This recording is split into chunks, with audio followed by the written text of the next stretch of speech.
Hello guys, welcome back to my channel and enjoy this fanfic part 1. Now let's start the fanfic. The remaining 3 members of Team 7 walked through the gates of Konoha. The mission to Wave had been a disaster. It had started out as a low C rank mission, upgraded to A rank, and it went to hell from there. Sasuke Uchiha died protecting his teammate Naruto Uzumaki from the attack from the masked nin Haku. The battle went from bad to worse as Naruto enraged slaughtered Haku. Zabuza died at Kakashi's hands and Gato had shown up with an army of mercenaries made up of street thugs and samurai. Their client had been killed before the end when Sakura, who had lost her right eye due to a dagger from a thug, slit Gato's throat. Naruto was laying unconscious due to chakra exhaustion, had his left eye missing. A broken arrow from a crossbow had been pulled out by the berserker enraged Naruto. Kakashi, seeing Sasuke dead, his Sharingan activated, looked at his 2 wounded students and did the only thing he could think of. He performed the transplant procedure and put one of Sasuke's eyes in each of his teammates. The funeral had been short as the Uchiha's body had been burned to prevent others from learning its secrets. Team 7 left Wave, broken. We need to report to the Hokage. Kakashi said to his remaining 2 students who both had their headbands covering their Sharingan-covered eyes like him. Since the Battle of the Bridge, they had been sullen, sad and nearly unresponsive. Naruto dragged his feet. The blonde had been devoid of anything since the bridge. Kakashi barely got the 2 of them to eat, and then it was a bowl of broth, and he knew in Naruto's case that was wrong. He'd watched the boy go through 30 bowls of ramen in one sitting, still be hungry. Without a word, the remainder of Team 7 walked the streets. Kakashi, without his book, saw how the villagers were glaring at Naruto, and he heard the whispers. He put a hand on the blonde's shoulder and they kept walking. Reaching the Hokage Tower, they reached the top floor and faced the receptionist. Team 7 to see the Hokage. Mission to protect the bridge builder. Kakashi hated it, but he continued. Failure. The secretary looked up from her paperwork. Where's your other student? She asked. Dead. We need to see the Hokage. He said. Her eyes landed on Naruto and they narrowed. And yet this thing is still alive. Anna, report to Ibiki, now. The Hokage said from his doorway. He looked at Team 7, his old eyes saddening as he took in their appearance. Come in, Anbu, he called. A cat-masked Anbu appeared. Send for Aruka, and then make sure we're not disturbed once he's here. The Anbu bowed and vanished in a leaf shushin. Once the door was closed, Sarutobi watched as Kakashi got his students to sit. He saw they were barely responsive. What happened, Kakashi? He asked once the Jonin took his own seat. The mission was a bust from the start. The client lied about the parameters. We encountered the Demon Brothers on our second day out. It was then revealed that he was being hunted by Gato, who hired several high-ranked missing nin to kill him. I allowed my students to vote on if we should continue the mission or return. It is my fault, as I should have followed procedure, but my pride. He lowered his head. We reached the shore of Wave Country when we were attacked by the demon of the bloody mist. We managed to fight him off. He looked at Naruto. Naruto saved me from a mistake I'd made, and we continued. I was weakened due to chakra exhaustion, and during the week of guarding the client I had my team learning tree climbing to build their chakra. I should have taught them that weeks ago, but again, my pride. He shook his head. Zabuza and his partner, a masked nin called Haku, returned at the end of the week. The client was killed, and during the battle, Sasuke Uchiha was as well by Haku while protecting a teammate. I had just killed Zabuza when Kakashi closed his eyes. Naruto in a rage tapped into the Kyuubi's power and slaughtered Haku. Nay, sensei. Naruto spoke, his voice hollow. I ripped him to shreds. I am what the villagers have said since I can remember. I am a monster. No, you're not, Naruto. Sarutobi said. Kakashi nodded his head and saw Sakura put a hand on Naruto's forearm. The pair shared a one-eyed look and Naruto nodded. During the time since Sasuke's death, the pair had bonded as only survivors seem able to do, drawing on one another's strength to do so. You're not a monster, Naruto. Sasuke saw you as a friend, even if he never spoke it aloud. Sakura said softly. Sarutobi agreed, and he was surprised that Kakashi would speak about the Kyuubi so openly. Seeing the Hokage's concern, he spoke up. Naruto told her. He shook his head, remembering the emotion he heard from the blonde, remembering how expected Sakura to hate him, to rage against him, and instead the pink-haired Kunoichi grabbed her teammate in a bone-crushing hug and sobbed, "Sorry," over and over until both passed out from sheer emotional rundown. Kakashi continued his report. Before we could recover, Gato showed up with 100 mercenaries and samurai. During the battle, both Sakura and Naruto became wounded, each of them losing an eye at some point. He looked at the Hokage. I did the only thing I could to save my team at that time, as they were both laying there bleeding out. I took Sasuke's newly acquired Sharingan eyes and transplanted them, one into each. Sarutobi let out a breath. The council is going to have a shit fit. He thought. Not to mention the mission failure, but what will they do now that Naruto possesses the Sharingan? What will happen to us now, Lord Hokage? Sakura asked. He nearly missed her question as her voice was low, her head bowed. He sighed. It depends on the three of you. He finally said. The two of you can return to the academy to be recycled onto new teams with the next graduating class. He saw the look in their single eyes and knew they didn't want that. You can continue on as a two-person cell until a third teammate can be found. He looked at Kakashi. Or you can retire from the life of ninjas. Those are your options. Naruto and Sakura exchanged glances. I'll give you a week to decide. Take that time to mourn and heal up. The pair nodded. Dismissed. Sarutobi said, and he watched sadly as Naruto shuffled from the room, Sakura behind him. Kakashi paused. Lord Hokage. He started coming to attention. Yes, Kakashi. I request that should they opt to remain ninja and a team, I ask that I be allowed to take them on an extended training trip. I need to show them how to use their new eyes, and I need to make amends for the mistakes I made in regards to both of them, and I don't think they'll be able to heal here in Konoha.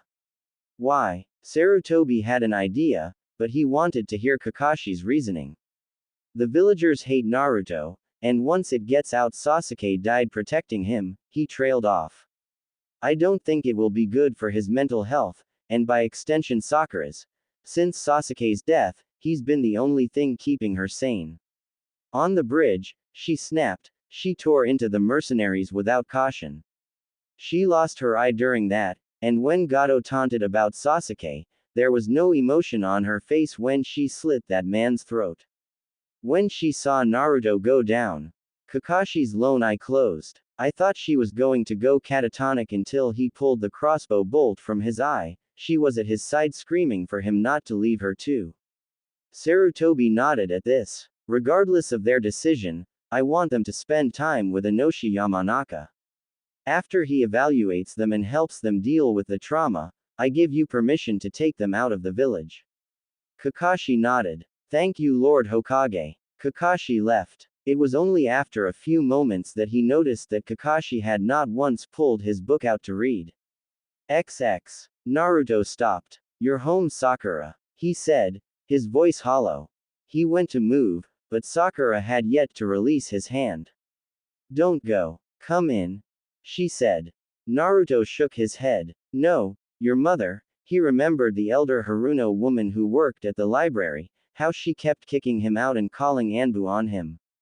Please, Sakura said. Naruto swallowed and nodded. The pair had walked from the Hokage's tower and many people were talking about the headbands covering their eye.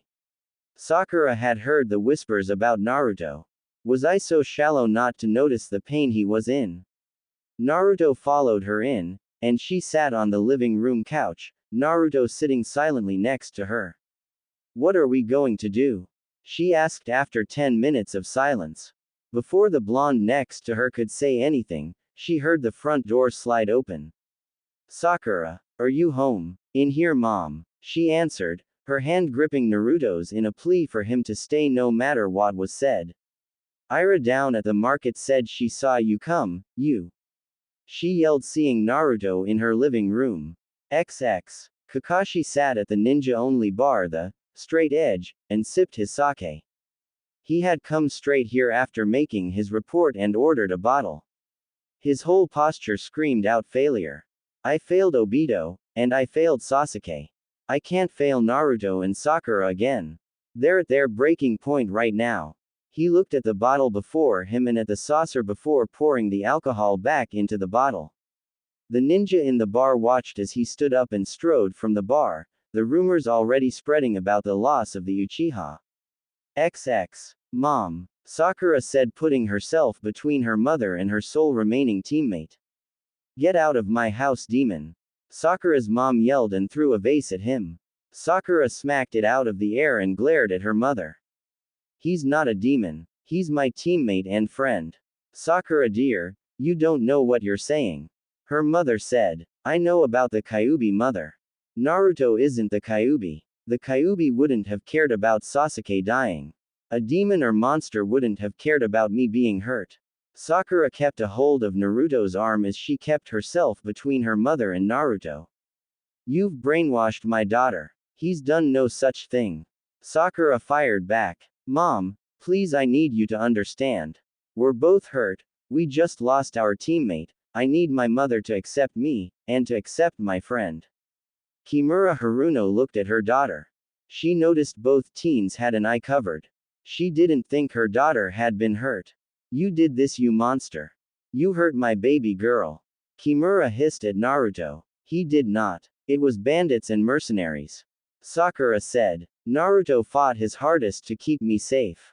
He took a crossbow bolt meant for me and lost his eye, saving me. Kimura looked at her daughter. And you lost your eye, how? Sakura closed her green eye. I'd been incensed when Sasuke died. She felt Naruto tense, but kept her grip on his arm. Gato taunted me about his and Naruto's death. I went crazy and a merc slipped past my defenses and stabbed me in my eye with a dagger. I kept going. I killed Gato. I slit a man's throat, mother. She felt tears slip from her regular eye, the Sharingan one still too new to be connected to her tear ducts properly. If you think Naruto's a monster, then I am too, because I killed those men, I slashed their throats, I stabbed them over and over again. She turned and buried her face into Naruto's shoulder, the blonde held her. Naruto is the only thing keeping me sane, and if you kick him out, mother, I'm going with him, because he's that important to me. Kimura Haruno looked at her shattered, broken daughter, then at the blonde boy who was gently holding her, whispering softly to her, trying to soothe her. For the first time ever, Kimura looked at the blonde boy, really looked at him. She didn't see the fox that had killed her husband, but a hurt young boy, hurt more than her daughter, comforting Sakura, trying to be her pillar of strength even as he looked ready to shatter into a million pieces himself. Swallowing the lump in her throat, she spoke. Naruto was it, she said, her own voice hesitant. He nodded slowly while still soothing Sakura. Why don't you both sit down? I'll make some tea, and get you both something to eat. You both look like you haven't eaten in days. He nodded, his voice hollow. Nothing more than broth. Neither of us have been hungry, Mrs. Haruno. She didn't flinch at the defeated tone his voice held.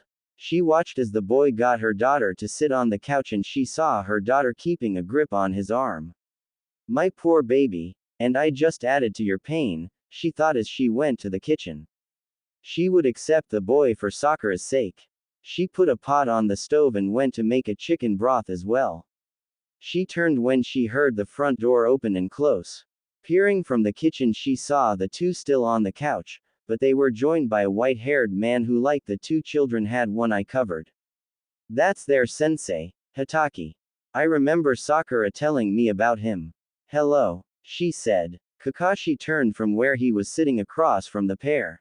Forgive my intrusion, but I needed to speak with my students. Haven't you done enough? Kimura asked. Kakashi actually winced. It's okay, Mom, Sakura said, her voice sounding tired. What were you saying, Kakashi-sensei? He turned back to his students. I know we just returned, but I spoke with the Hokage, and you both are coming with me. We're heading back out to a special training ground my family owns a mile out of Konoha. I've spoken with Inoichi Yamanaka and he's going to be helping you both with the Sigh, with the death of Sasuke and the lives we took that day. He's also going to help you, Naruto, with everything you've been through. Why? Naruto asked, his voice dead. What's it matter? I'm the demon. No. Sakura yelled and grabbed his chin, forcing him to look at her. You're not the Kyuubi. You're Naruto Uzumaki. You might not be the greatest ninja from the academy, but someday you will be Hokage. She said. Kimura saw her daughter's lone eye, the sudden steel behind her gaze. I've only seen her like that when it's important to her. Who are you, Naruto Uzumaki, that has snared my daughter into your life? Say it, Naruto. You are not the Kyuubi. Everyone who thinks you are nothing but idiots. Sakura-chan, he said softly. Say it, Naruto. You are not the Kyuubi. Her lone green eye was watering again. She's right, Naruto. Kakashi said. He stood and, crouching before the pair on the couch, put a hand on each one's shoulder. We'll get through this, he said. What if I can't? Naruto asked. What if they don't let me? We'll deal. Remember, we're a team. Those who break the rules are trash. Naruto's lone eye met his sensei's. But those who abandon their friends and teammates are worse than trash. Sakura nodded. We aren't splitting up, nor going back to the academy. She shared a look. Do we quit? She asked. Naruto's eye met hers. It would be easy to walk away, he said, his voice cracking. Sakura nodded. It would, but we don't do easy, do we? Naruto nodded. Then we go with Kakashi-sensei and we get better. Sakura said. We heal and we do our best to make Sasuke proud of us. Kimura watched her daughter and the boy who not more than 10 minutes ago she thought of as a demon. She watched as they drew strength from one another and comfort from their sensei. Sleep tonight, we'll get started tomorrow, Kakashi said. Kimura watched the Jonin leave and went back to the kitchen. She came back out with tea to find both teens asleep against one another. Her first reaction was to pull her daughter away. She squashed it down and went and got a blanket and covered them. Treat my daughter well, Naruto Uzumaki. You hold her shattered and broken heart in your hands. Sunlight woke the sleeping pair. Sakura stirred first, and as her lone green eye focused on her teammate, she felt peace knowing that Naruto was there for her. She studied his face, and while he had some of the usual baby fat, she knew he'd be handsome once he grew into his skin. She studied his features, and she wouldn't admit it before, but she always found the whisker marks on his cheeks exotic. Marks he got from the fox. She thought, her hand ghosting over the whiskers, and Naruto made a sound like a purr and leaned into her touch. She pulled her hand back quickly, not wanting to wake him yet. She wasn't sure what she was feeling for her remaining teammate, but she knew that no one was going to take him from her. She'd vowed that over Sasuke's grave. She looked at his eyelashes. They were long, and she saw his bangs of sun-kissed blonde hair hanging over his face. His Hittite covering his newly acquired Sharingan eye. Those bastards marred his beautiful blue eyes. She thought, ignoring her inner self's call, that she thought his eyes were beautiful. Sometime during the night they had stretched out on the sofa, and Sakura found that she liked the feeling. Her left hand was gripping his shirt, and once more her right hand found its way towards his face, and she brushed his bangs aside, her hand once more ghosting over his whiskers, causing Naruto to purr. Good morning, dear. It took all her willpower not to jump as she looked over her shoulder and saw her mother standing there, an unreadable look on her face. Morning, mother, she said, her voice still sleep-filled. Sakura was careful sitting up. She still felt weird with only one eye showing, but she got to her feet and recovered Naruto. Heading to the kitchen, she sighed. I just hope she doesn't get too loud. The pink-haired Kunoichi thought. XX. Kimura Haruno had been up before the sun, watching over the pair. During the night they had stretched out, and her daughter was on top of the demon container. She still felt odd seeing him in her house, but she was cutting off her impulse for her daughter's sake. After Sakura left the room, she studied the blonde asleep on her couch. He's the fox. He killed all those people. He's going to bring nothing but pain and death to my daughter. She went to the kitchen and came back with a large knife. She made sure Sakura was in the shower before standing over the boy. I do this for you, Sakura. She thought, raising the knife. Naruto rolled over onto his side. I'm sorry, Sakura-chan, he mumbled. Kimura froze as a lone tear slipped from the boy's closed eye. I'm sorry I couldn't save Sasuke for you. He continued to mutter in his sleep. I couldn't save the one you love. Kimura was getting a bad feeling as she lowered the knife to her side. I should have died in his place. Kimura backed up. That doesn't sound like a demon, does it, Haruno-san? She jumped and spun, seeing Kakashi in her living room, a sad look on his face. I was older when I lost my first teammate, the man said as he moved to put himself between her and Naruto. Obito Uchiha, Kakashi said. He was so unlike the rest of his family. Naruto's like him. Loud, a prankster, but a heart of gold. Kakashi looked at her. I won't let you harm him, Haruno-san. And know this, you hurt him, you lose your daughter. He is the only thing keeping her sane right now. Kimura remembered the words last night and she slipped the knife into a pocket of her robe, just in time as she heard Sakura coming down the stairs. Oh, Kakashi-sensei, you're early. The pink-haired teen said. I came to get Naruto, I was going to take him to get supplies for the journey. Sakura understood. She knew their sensei was going to get Naruto clothes and supplies and he was going to stomp down anyone trying to sell him junk or mistreat him. While we're gone, get your own gear together and say goodbye to your mother. Sakura nodded, but instead of going to her room right away she went and knelt before the couch. Kimura watched as she reached out and stroked the blonde boy's cheek, her fingers tracing the whisker marks. Naruto, Sakura said. He grunted. Come on, Naruto, it's time to wake up, she said gently. Kimura watched as the blonde yawned and stretched, his uncovered eye opened slowly. Mornin', Sakura-chan, he mumbled. Morning, Sakura said. Kakashi-sensei is here to take you to get new gear, she said, her fingers continuing to stroke the marks on her teammate's face. He blinked then nodded. Okay, he said softly. He then reached up and took her hand. Did you sleep okay? He asked. Kimura watched as the two talked. They seemed so comfortable with one another. Sakura nodded. You kept the night terrors away, she said softly. Go grab a shower. I think you have some clean clothes in your pack that weren't wrecked. Naruto nodded and sat up. With a bone-cracking stretch he then stood with a fluid grace. Where? He asked. Up the stairs to the right. I'll get your pack, Sakura said. Kimura watched the blonde go. Sakura hadn't moved yet. Mother, she said. Yes, dear, Kimura. Haruno said. You ever think of taking a knife to my teammate again, mother or not, I will break your arm. The pink-haired teen said, and she grabbed a battered pack went up the stairs. Kimura was shocked. How? Since Sasuke died, the two of them have become hyper-aware of all that goes on around the other. If I hadn't been here she would have been down the stairs and you'd be on the ground before the knife made it to him. What do you mean? Kimura asked, turning to the one-eyed man. While we were recovering in wave, an old man tried to come close to Naruto while he was unconscious. He had been scaling fish and had a knife in his hand when the boy had a nightmare. He was just going to check on him and his hand got close and Sakura appeared and knocked him back. The same happened a day later. Kakashi looked up the stairs listening to the shower. A tragedy brought them so close, that I pity the person that tries to separate them or harm one or the other. His lone eye locked on her. And I will do all I can to ensure that they don't meet the same fate as their teammate. I failed them before, I will die before I do so again. Sakura came back down and glanced at her mother before looking at her sensei. Kakashi-sensei, can you get me some new tags and kunai while you and Naruto are out?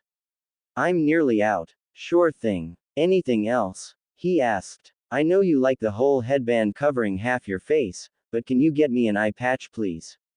He nodded and was surprised she hadn't asked about it earlier. I will find one that's adjustable. Is basic black okay, or should I find a specific color? Sakura shrugged. It was then Kimura finally realized this incident had changed her daughter. Basic black is fine, she said. Kakashi nodded. They heard the shower shut off and Sakura excused herself to go back to packing. XX. Naruto allowed the shower to beat down on him. The hot water felt wonderful. You have no right to enjoy a hot shower, Dobi. You let me die. No. Naruto whispered. I tried to save you. I just wasn't strong enough. Dead last. You should be the one dead. You stole my eye. You stole Sakura. The mental voice of Sasuke Uchiha ripped into him. Naruto flinched and leaned back. No, that's not true. He whispered. It is Dobi. I'm dead because you were too damn weak. Naruto felt tears slip from his eye. He was keeping the Sharingan one closed. He finished washing without hearing his dead teammate's voice in his head and dried himself with a towel. He looked at the mirror and closed his eye before opening both of them. The Sharingan blazed to life. He discovered he felt no drain like Kakashi and Sakura experienced, but said nothing to either. Wrapping the towel around his waist, he froze, hearing a knock. Naruto. Sakura's voice came from the door. In here, Sakura. He answered. The door opened and a hand held a bundle of clothes. I brought you some clothes. Kakashi-sensei is waiting. He took the clothes. The slender hand hesitated. Naruto. He said nothing as the door opened and Sakura slipped in and hugged him. Naruto's empty hand went around her. I'm sorry. She repeated over and over. For what, Sakura? My mother. My own stupidity. The villagers. She said and leaned her head against his shoulder. You have nothing to apologize for, Sakura. He said. Yes, I do. She looked up at him, her green eye meeting his. She pulled her headband back and both their eyes connected. I hurt you so much over the years and you always forgave me. If I was stronger on the bridge, Sasuke would be alive, and you wouldn't have been badly hurt. Sasuke was my fault, Sakura-chan. He said. I wasn't good enough and he took those Senbon for me. I did nothing, Naruto. I let the client die. Sakura hugged him, her eyes closed. You and Sasuke were so strong and all I did was make fun of you and insult you. You were the strong one, Naruto. You've had to deal with the stupidity of the village all by yourself. Well, no more. You're precious to me, Naruto. You're my teammate and I won't let anyone, including my own mother, treat you like that again. Naruto swallowed the lump in his throat. Since the failure in Wave, Sakura had picked apart his life and now knew everything about him. Sakura-chan. No. You're a great ninja, you know. She said into his neck as she continued to hold him. I'm not as good as you, or Sasuke. He said, feeling her against him. Me. Sakura scoffed. I'm book smart and clever in controlled conditions. There are more important things. Friendship, loyalty and, she sobbed. I'm scared, Naruto. I can't lose you. Naruto held her. You won't, Sakura-chan. He said softly before pulling back. I'll be around until you no longer wish me around. Forever then, she said. Naruto smiled. No, unless you want to see my scrawny butt, I need to get dressed. Sakura smiled. I don't know, and it's not that scrawny. She said with an impish grin. She slipped from the door, pulling her headband back to cover her Sharingan. Naruto put his own on after he was dressed. Was Sakura-chan flirting with me? He pondered before going down to meet his sensei. He could hear Sakura in her room at the end of the hall packing. XX. Naruto followed Kakashi from the Haruno's place. They stopped at a ninja store. Naruto hesitated until Kakashi put a hand on his shoulder. They entered the store, the unspoken, I won't let anything to happen to you. From Kakashi helped. Shopping wasn't bad when Kakashi was there to make sure he didn't get overcharged or sold defective merchandise. The first store they entered wasn't a problem. It was the second one. The clerk saw the blonde enter and threw a knife at him. Kakashi knocked it aside and was in the man's face before he could even blink, a kunai held at the clerk's throat. Naruto couldn't hear what was said, but Kakashi told him to get what he wanted and needed. Shrugging, the blonde did as he was told. Kakashi was worried. Naruto was still quiet. He didn't complain about anything, and what worried the Jonin most was Naruto had avoided ramen since the battle where everything had gone wrong. Fully stocked now with new clothes, which barely had any orange, new shuriken, kunai, scrolls, tags and a chain and sickle. They were walking the streets when Naruto finally spoke. Kakashi-sensei. Yes, Naruto, is something wrong? He asked. He hadn't touched his Ika Ika book since that day, but he found he didn't miss it. How could I? I lost a student and my remaining ones were traumatized and badly wounded due to my failure as a sensei.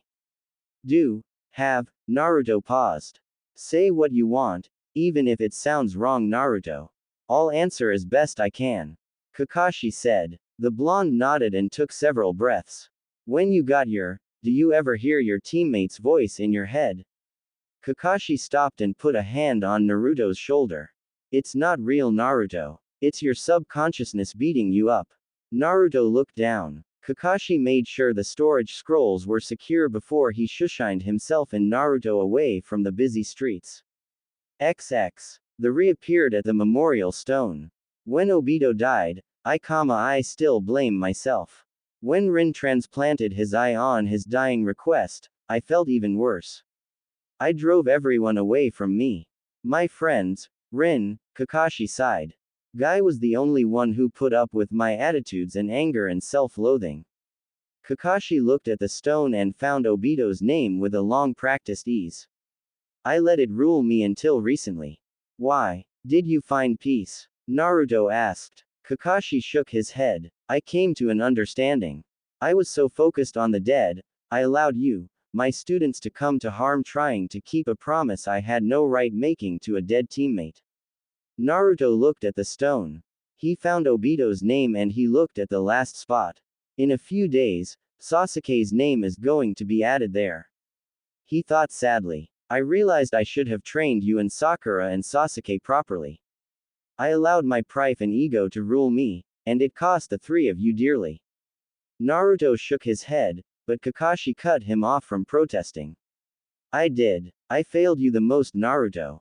I knew how you were trained in the academy and instead of helping you fix it, I abandoned you. I am worse than trash. Naruto looked at his sensei. No. Kakashi-sensei. Yes, Naruto. If I was a teacher, I would have trained you properly. I would have forced Sasuke to work on his teamwork. He looked at the memorial stone. I should have done what Minato-sensei did to our team. What did he do? Naruto's lone blue eye looked up at him. Minato Namikaze was my sensei. The name didn't draw any recognition and Kakashi decided he'd talk to the Hokage first, but he was going to tell Naruto about his father. And our team was similar in so many ways to Team 7. Sasuke was like me, you were like Obito, and Sakura and Rin are so similar it's scary. We had the same errors and fights amongst ourselves. Unlike my sensei, I did nothing to stop them. Minato-sensei, however, refused to let anything like that happen. He would use a chain jutsu and bind us together. Let me tell you, nothing promotes teamwork like being shackled to another person 24 hours a day. It took us a month to start working together on things without fighting. Before Minato-sensei removed the chakra bonds. Naruto looked at his sensei who had a faraway look in his lone eye. Obito and I fought, but it was more of a brotherly sniping at one another by this time. He looked at Naruto. I saw something like that between you and Sasuke. The two of you worked together quicker on things than Obito and I did. Kakashi chuckled. But then you'd both fall back and I assumed it was just, I'm not sure, and I know I'm off of what we were talking about. He put a hand on Naruto's shoulder. You might hear his voice, but it's not real, it's your mind remembering him by creating a voice that would snipe at you like he would. My voice blames me. I hear him saying it's my fault he's dead. I stole his eye, I stole Sakura. I'm a failure and should be the one dead. Tears slipped down Naruto's cheek and Kakashi held him as he cried.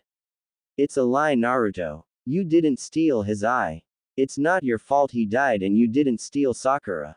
He held the blonde boy as he broke down before the memorial stone. Minato-sensei, help me help your son. I've failed him so badly, he's breaking under the burden, and I don't know what to do. XX. Sakura ignored her mother as she went through her clothes and tossed most of them aside. Dresses were so foolish now. She packed battle dresses and shorts, bandages, and what weapons she could. She ignored her cosmetics as she packed scrolls. Sakura honey, Kimura began. Don't, Sakura said, not turning around. Her lone green eye was hard as she focused on her task. Don't try and justify it, mother. That boy, his name is Naruto, Sakura said, turning around. He is my teammate and my friend. Don't you dare demean him by calling him demon or the Kyuubi. He's a boy my age, and he's hurt as much as if not more than I am. For you to raise a hand or weapon against him, after I thought I could trust you last night. Sakura, please, give up being a ninja. You already are badly hurt. You lost your eye, Kimura said. I lost my eye, so did Naruto. He's lost everything in his life.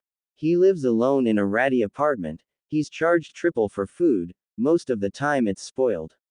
He's sold substandard equipment. He was ignored at the academy, his papers and grades sabotaged. Don't you dare try to trivialize him. Sakura roared. Don't you dare. Sakura said, breathing hard, her emotions near the breaking point. He's all I've got left, and I won't let anyone harm him anymore. I meant what I said downstairs, mother. I would break your arm if you would raise it against him.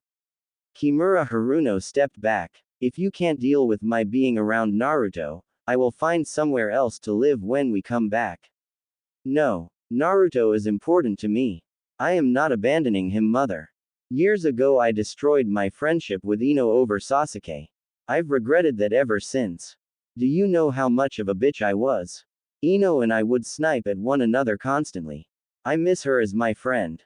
And I broke that because of what I thought other people thought. Her hand pulled a ribbon off her dresser and she held it up. This is all I have of my friendship with Ino. She lifted her headband to reveal the single marked Sharingan. And this is all I have of Sasuke. He was cold, he was selfish, but he was my teammate and in his own way he cared for both Naruto and I. I was an idiot and a fangirl. He didn't need that, he needed a friend more than anything. She pulled her headband down, she still didn't have chakra reserves for long exposure, and her eye contact with Naruto earlier had drained her a bit, but that was something she didn't regret. It helped soothe him for a moment. She couldn't explain it, but since waves she'd felt his emotions. Right now she could feel his turmoil and sadness, but she knew Kakashi-sensei was with him and was dealing with it. She looked at her mother. You need to act like the adult you are and drop this stupidity that the village has developed about Naruto being the Kyuubi. He's a scared and injured boy that's never had anyone. Sakura turned her back and went back to packing. No, if you don't mind, I need to finish packing. Kimura Haruno stepped back, tears in her eyes at the coldness in her daughter's voice towards her. Oh sweetie, XX. Naruto sat looking at the memorial stone. Sensei. Yes, Naruto. Kakashi said, sitting next to him. Will you help me and Sakura finish Sasuke's ambition for him? Naruto asked. Kakashi swallowed. Kill Itachi. Naruto nodded. It will be sometime before you're both ready, and you can't go after him until I say you are. Kakashi said. Naruto nodded again. Sensei. Yes. Kakashi said. I think the Kyuubi's messed with my eye. He said. What do you mean? Kakashi asked, looking at his blonde student. I don't feel a drain on my chakra with it. Naruto admitted. Except for the first few days, I've had no trouble with it other than I can't shut it off. Kakashi sighed. I'm not sure what to say, Naruto. The fox altering it like that could be its own way of protecting you.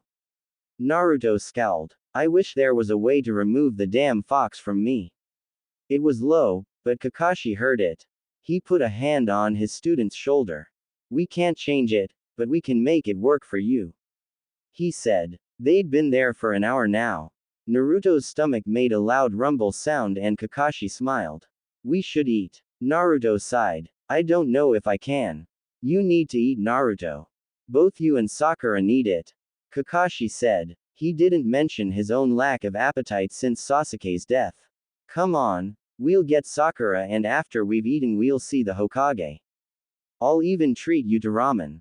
No response. Naruto. Can we have smoked fish instead? Naruto said. Smoked fish. That was sure Naruto. Kakashi said, standing, and the pair walked from the memorial, the Jonin remembering the last meal his team had shared together before the disaster in Wave XX. Sakura accepted the eye patch and slipped it on, tying her headband back over her hair. She slipped the scroll Kakashi handed her in her pack. She didn't say goodbye to her mother, who was in the kitchen as they left. They'd eaten in silence at the restaurant, the food was slow in consumption, and talk was barely existent. They were leaving when they ran into Team 10. Forehead. Ino said. Sakura nodded, but remained quiet. What's with the patch? I was injured on our last mission. Sakura said softly. Looking around, Ino spoke again. Where's Sasuke-kun? Didn't he want to eat with losers like you? Ino. Asuma said. He'd heard what happened, but had yet to inform his team. Looking at it now, he smacked himself for not doing so as Sakura teared up and turned. Naruto caught her as she buried her head against his shoulder and sobbed. What gives? Ino asked. Kakashi answered. Sasuke Uchiha died on our last mission.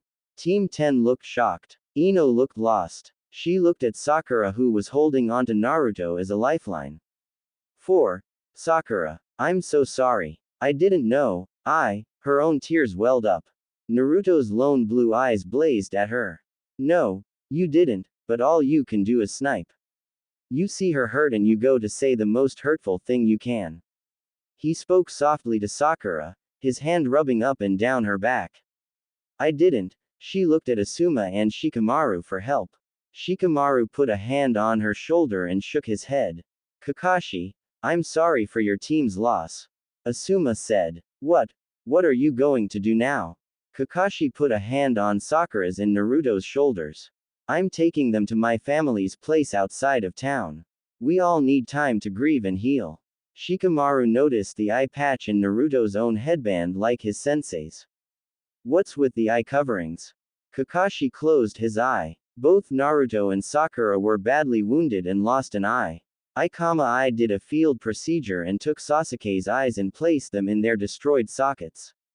Ino looked at the eye patch covering her rival's eye. You have Sasuke's eyes. Asuma put it together. He got his Sharingan. Kakashi nodded. I wasn't going to lose my remaining students. I did what was for the best. For the best? Ino demanded. You stole his eyes. Kakashi looked at the blonde. I'll forgive your assumptions as you don't understand what's happened. Bull. Ino. Asuma said, cutting her off. She looked at him. If Kakashi hadn't done what he did, they very well could have died depending how deep the wounds were. He saved the Sharingan for Konoha and he brought his students back. All but Sasuke-kun. The blonde snarled. Naruto looked at her and took Sakura away. Get back here. Ino demanded. Kakashi looked at Asuma. Speak to you later. We need to see the Hokage. Team 7 walked away. Ino fumed. I bet that Baka Naruto was responsible. She snarked. He probably messed up and Sasuke had to save him. Ino, that is enough. Asuma said. I know the mission report. The client lied about the mission. It went from C rank escort to an A rank possible S rank mission. The fact Kakashi brought back any of his students alive means something. Why couldn't he bring back Sasuke-kun and not the dead last and forehead? They. Slap. Ino's cheek erupted in pain and she looked in shock at Shikamaru as he lowered his hand after slapping her. Don't be such a shallow bitch, Ino. Can't you see how much pain they are in? Choji nodded. Naruto was a somewhat friend, and the pain he'd seen in the blonde's eye when Sasuke was mentioned meant that Team 7 was crumbling apart at the seams. Even Choji could see that. Asuma nodded. Team meeting is cancelled. Go home. If you want to talk about this, come see me. Do not verbally attack them. He looked at Ino. He'd seen the look in both Kakashi's and Naruto's eyes. He wondered for a moment if he'd have survived the attack, but both walked away, managing to keep their temper. Talk to your parents as well. Asuma said. We'll talk about this as a group as well later. This is the first loss for those in your age group. Asuma watched his students go. He was saddened how Ino acted. He'd seen the pain in the remaining team, and sent a prayer to Kami to help them pull through this. XX. I didn't expect you back so soon. The Hokage admitted. We talked about it, Lord Hokage, and I'm taking them to my family's home as I talked with you about last night. I've also asked Inoichi to come out and talk with them both separately and together. Sarutobi looked at the two teens that were sitting on the sofa off to the side. They'd shown up and Sakura looked shattered and Kakashi told him of the running into Team 10. That's why they can't stay here right now. They need to heal. Sarutobi nodded. About the Chunin exams in 3 months. A big if they are even in any kind of condition, I'd say as a 2-person cell. I don't think a third teammate at this time would be beneficial to their mental state. But I'm not going to worry about that right now. I need to help them mentally and how to learn their new eyes. Kakashi revealed Naruto's admittance of Kyuubi meddling. Sakura looked up at the blonde as he ran a hand up and down her back. He looked at her sadly and nodded, neither saying a word, allowing Kakashi to speak for them. The day was half over and it was already so draining on them both emotionally. Sarutobi pulled out a sheet of paper and wrote out a pass for Team 7. Take care of them, Kakashi. He said softly. Kakashi nodded, taking the travel papers, and bowed. I won't fail them this time. I swear on my life. Your family owns this? Sakura asked as they stood outside what looked to be a former hotel. Yeah, I turned it into a private training ground when I was 19. Kakashi said. It's clean, I pay a service to maintain it. He told them, unlocking the door. There's a hot spring out back, it's unisex, so you'll have to share or take turns. Neither teen said anything. The training ground is the forest and the mountain. There's a weight room and dojo in the basement. He told them. He gave them the tour, the kitchen and dining area, the library and the second floor with the rooms. Pick what you want. I'm taking this one, it's the one I've used since I came here. He said, going to the end of the hall. Naruto took one to the left of the stairs. Sakura hesitated and walked in with him. He looked at her, then nodded as he went and got another set of pillows and blankets from another room. Sakura put her scrolls down on top of a desk. Every time I sleep without Naruto, the dreams come. Last night was peaceful, I don't want to be a burden, but... She turned hearing him come in. Naruto. Yeah, Sakura-chan, he said. She noticed his voice was still rough. I'm sorry for being a burden, She was pulled into a hug. You're not a burden, Sakura-chan. If anyone here is, it's me. No. You're a great ninja. No, I'm not. I'm a loser, the dobi, the dead last. I can't perform jutsus worth a damn, and the one jutsu I can use, it's a joke. Sakura held him tight. No. Your Kage Bunshin is awesome, Naruto. It's a Jonin level technique, and not many people can perform it like you do. As a joke. You saw Zabuza. He tore them apart like nothing. Hell, Kakashi-sensei doesn't even take his eyes off his book. Sakura didn't know what to say. His confidence in himself is shot. No, it's totally destroyed. Kami. What do I do? I'll try to do better, Sakura-chan. I'll try and become stronger, but... Naruto pulled back. When you can, you should find a better team to be on, one that can truly appreciate your skills. Stop it. Sakura-chan. No. Stop putting yourself down. You're my teammate. I don't want another team. She hugged him. Damn it, Naruto. We lost Sasuke. I can't lose you too. I just can't. Naruto hugged her. I'm sorry, Sakura-chan. I'm sorry I'm such a failure. He whispered into her hair as she began to cry into his chest. Neither noticed the shadowed form of Kakashi step away from their door. Minato-sensei, help me. They are broken so badly. I don't know what to do. I thought the way I handled them was the right way, and now, every action I took seems to have added to the burden. Kakashi slipped into his room and sank onto a chair. I should have praised Naruto for learning the Kage Bunshin. I should have helped him master it. Kami knows he's got the chakra reserves for it, instead I let him flounder. Kakashi put his face in his hands. I ate up so much, I don't know how to fix this. He looked at the clock. Inoichi will be here soon to start their sessions. I'll work out a training schedule, Minato-sensei, give me a sign, something to help your son. There was none, and alone Jonin for the first time in his career didn't know how to make it right.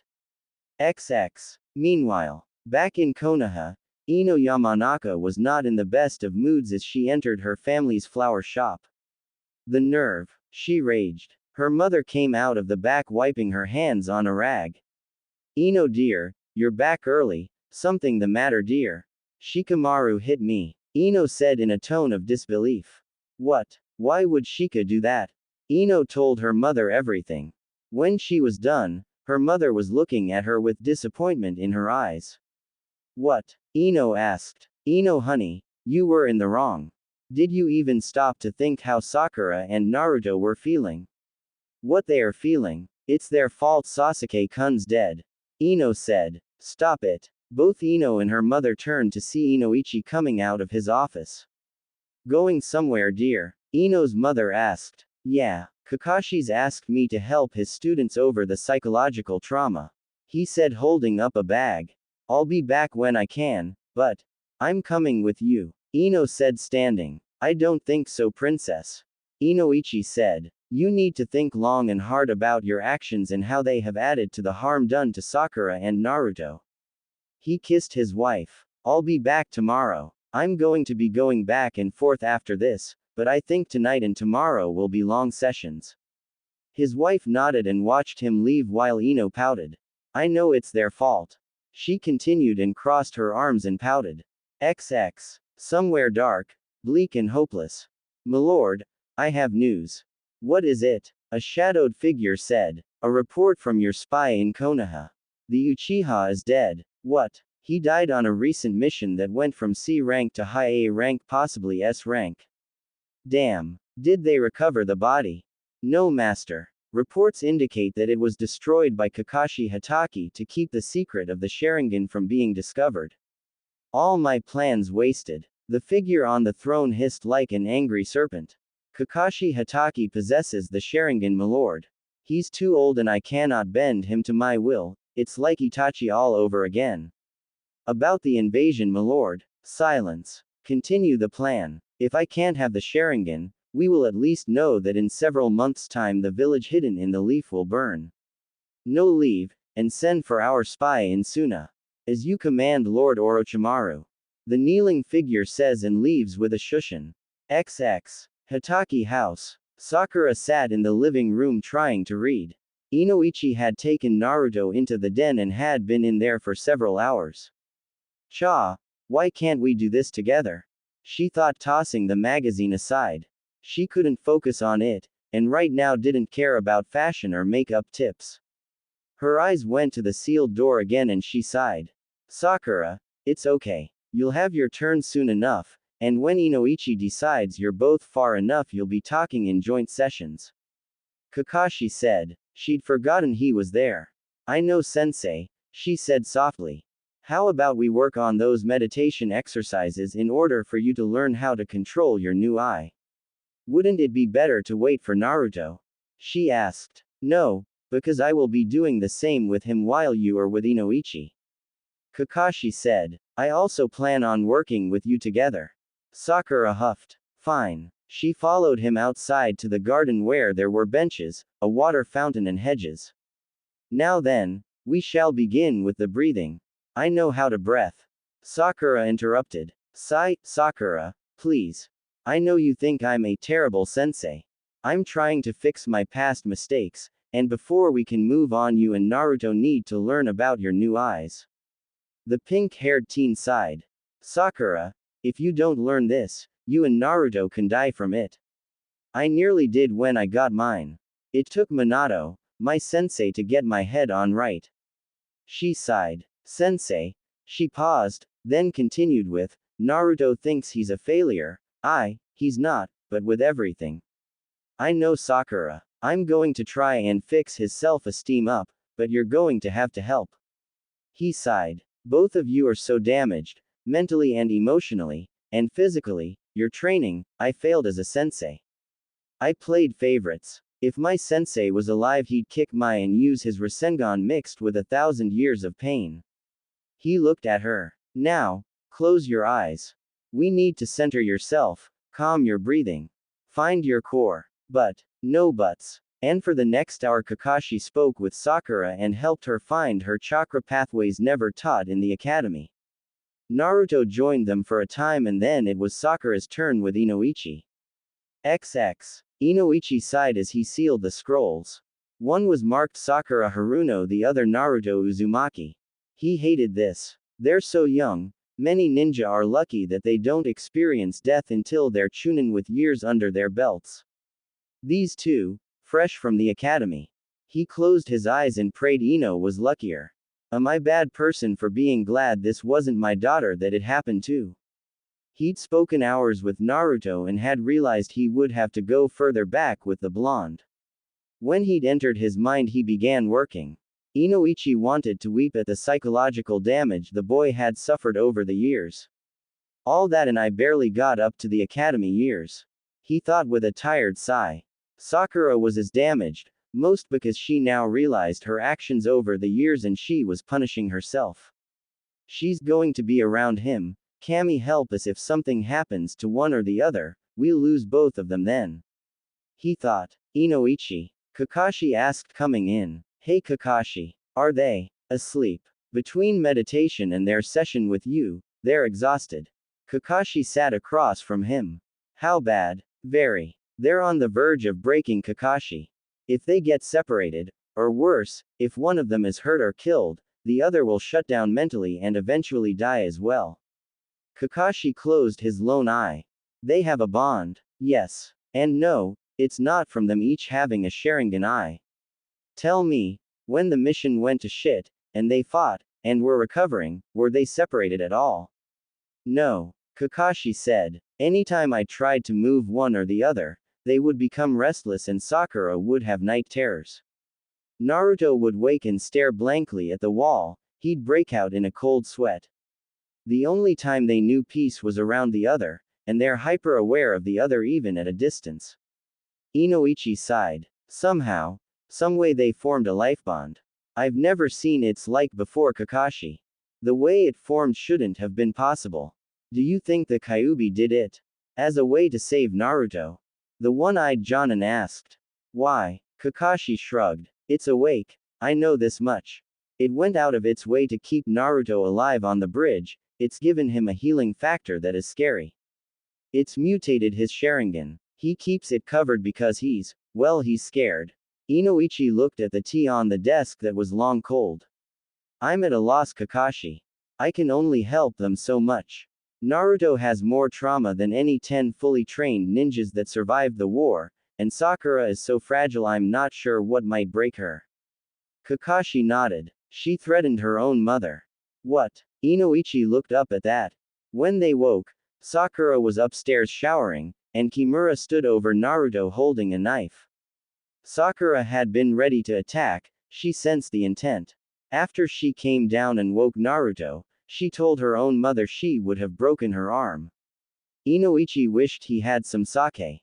I read your own file Kakashi, about after your teammate Obito died, this is similar, but different on so many levels. I know. I'm the only one qualified to help them and yet, it was through my own actions that this ever happened. I mind-walked Naruto. He told me. Kakashi said. What are you going to do Kakashi? Train them. Help them as much as possible. Be there as I should have been. Kakashi closed his eye. I should have been there for Naruto growing up, but again, I failed. I won't do it again. Are you doing this out of guilt Hatake? Inoichi asked. A bit. The loss of Sasuke was a kick in the balls I needed to pull my head out of mine and for me to realize the failure I am as a sensei to those two upstairs. I'll do another session tomorrow. Are you going to keep them out here long? A month, maybe 2. Are you going to let any of their friends see them? Inoichi asked. Kakashi's eyes hardened. After the way Ino reacted, I think not. Inoichi sighed. I'll talk with her as well.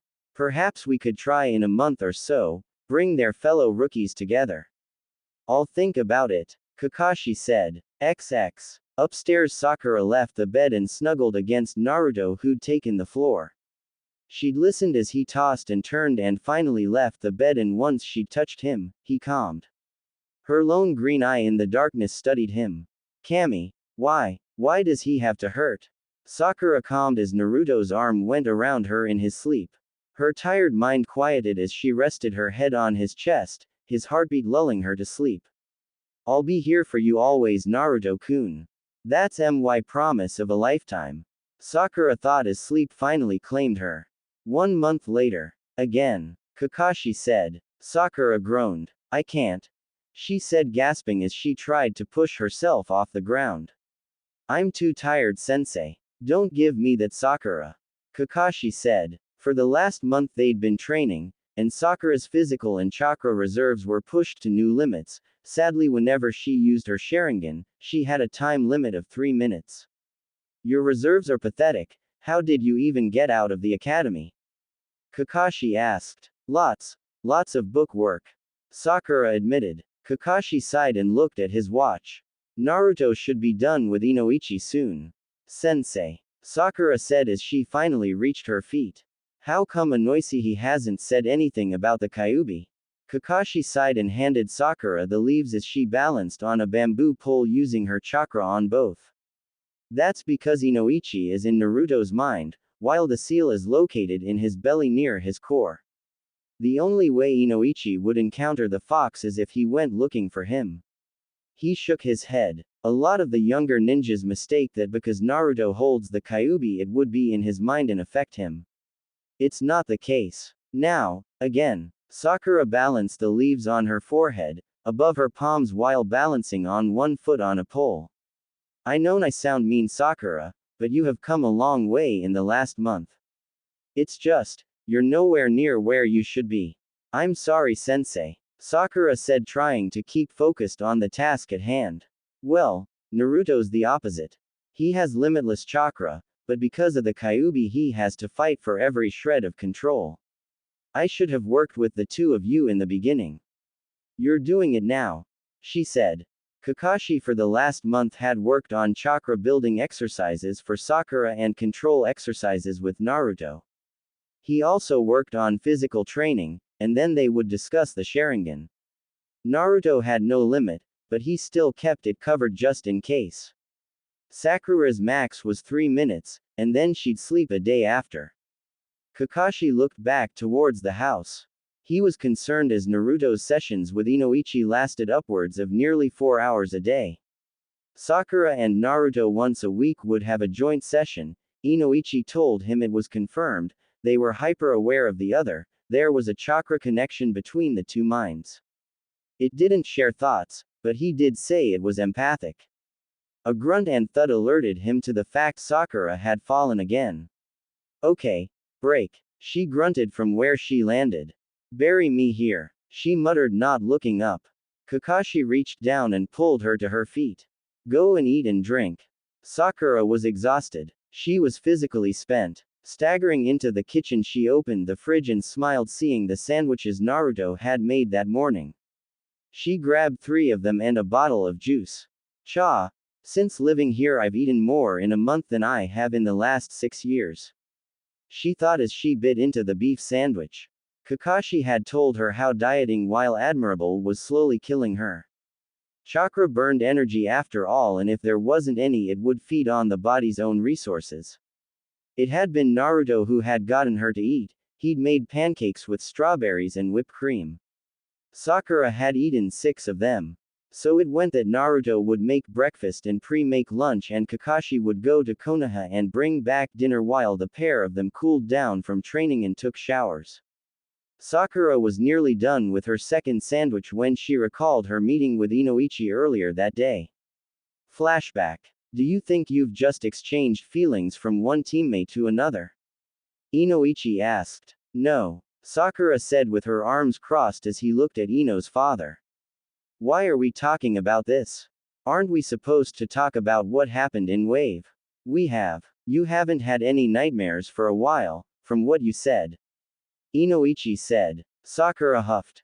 Cause Naruto keeps them away. She muttered under her breath. Inoichi heard her anyways. Kakashi has mentioned the two of you share a room, that neither sleeps without the other around.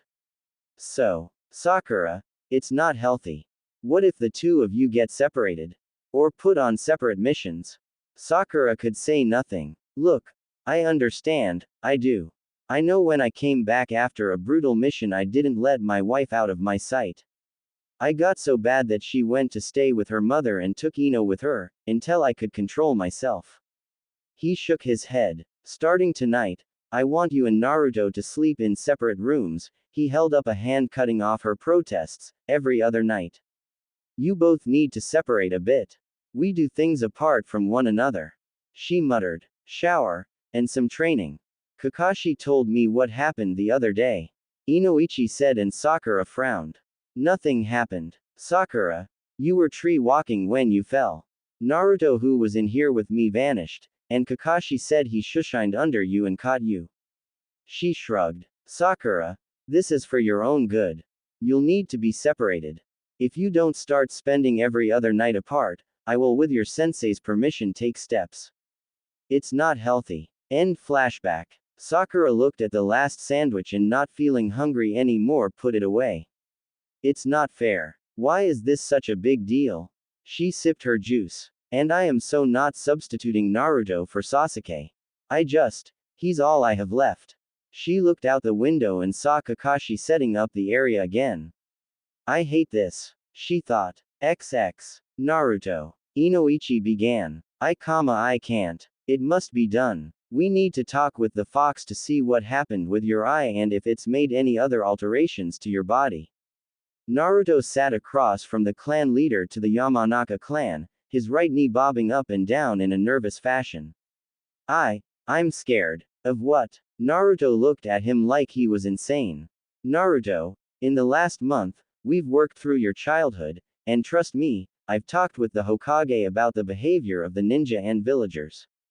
What they've done to you won't matter. They'll keep doing it. Naruto interjected. The shop owners will continue to sell me defective merchandise at triple the price. The only time I've ever gotten a fair deal was with Kakashi Sensei, and he had to threaten the shop owner to get it.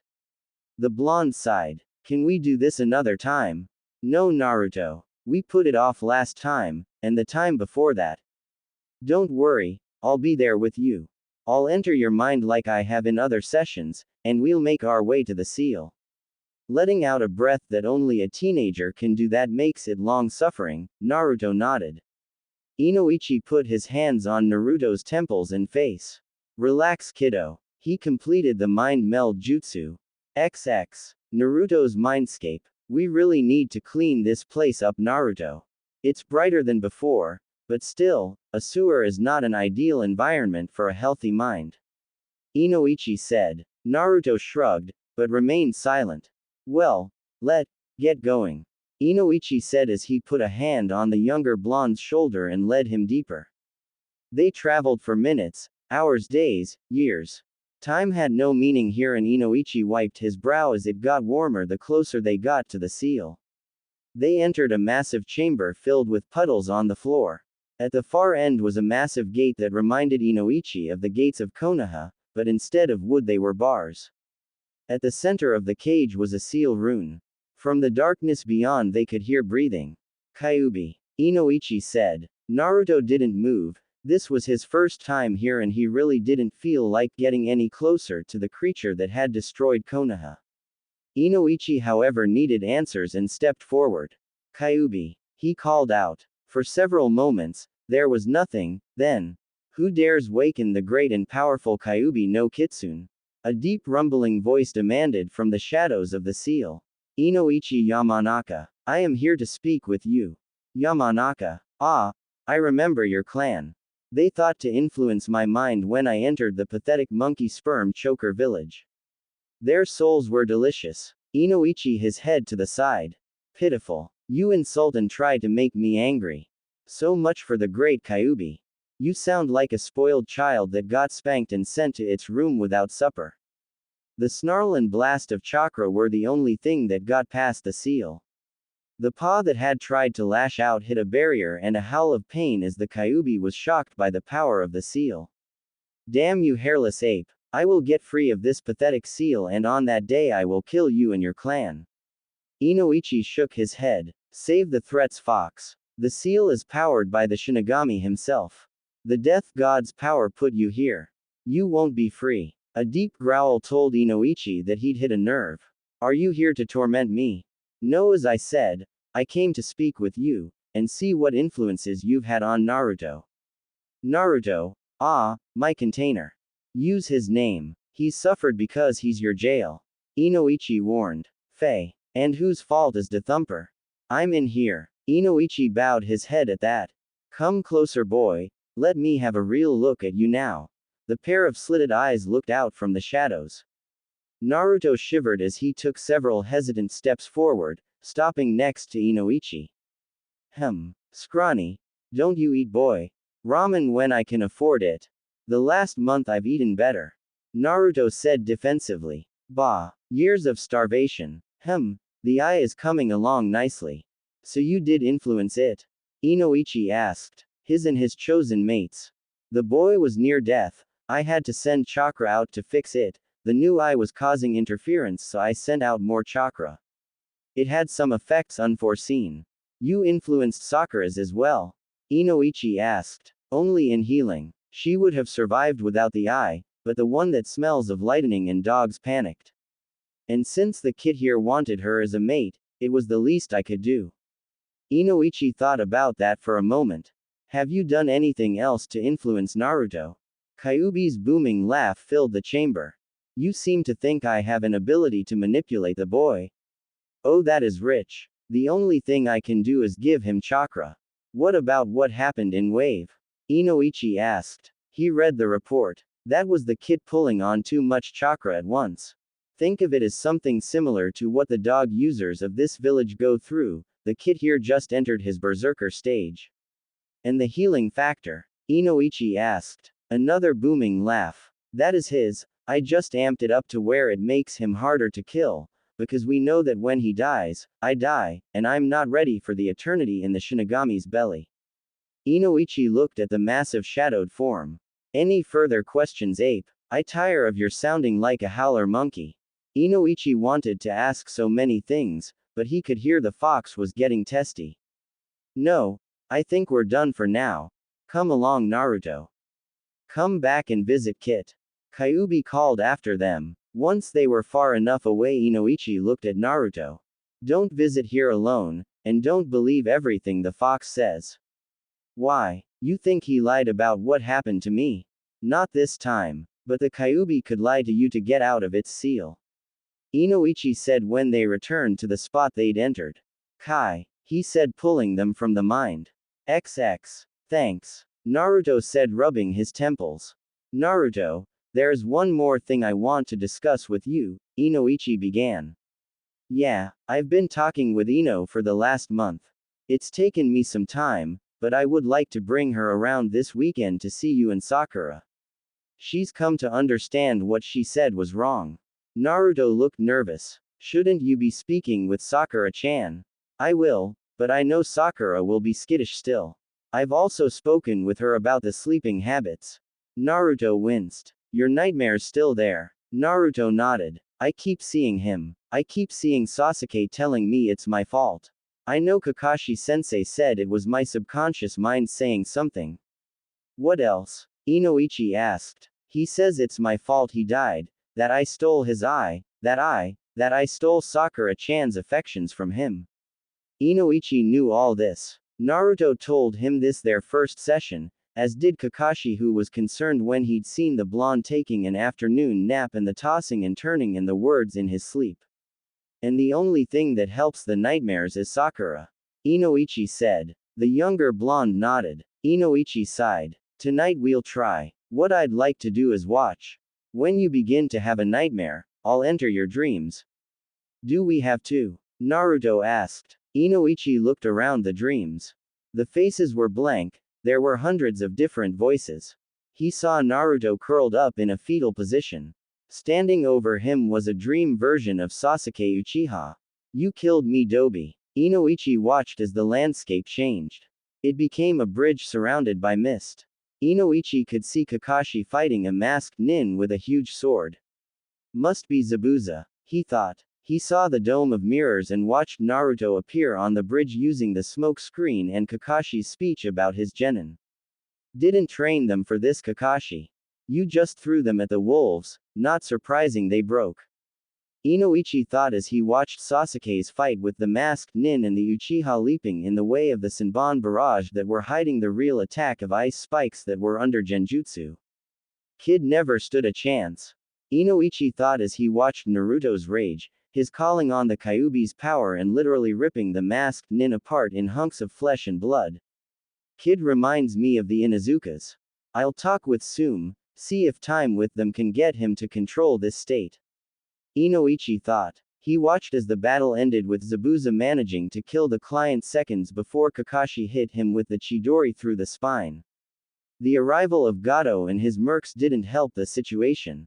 Inoichi could only watch as the two genin fought hard to protect the body of their dead teammate as Gato teased about selling the body off for its secrets. Naruto diving in the way of the crossbow bolt that would have killed Sakura as it would have pierced her heart. He watched as Naruto lay there, the fox's chakra pushing the crossbow bolt back from doing more harm. Sakura going insane and slashing any merc that got close, one sneaking up and lunging, Sakura deflecting the blade and taking it in her eye. Inoichi watched as Sakura, despite the wood, continued on in her rampage, slicing, kicking and biting anything that came close. He watched as her kunai sliced Gato's throat, the pink-haired Kunoichi dropping to her knees and crawling back to her fallen teammates, vomiting at seeing the damage both boys had taken, and her collapsing against Naruto. Inoichi looked closer and saw the red chakra leap from Naruto and touch Sakura. Naruto's unconscious. How? The fox. He muttered as he watched Kakashi perform field surgery. He had to copy that from somewhere.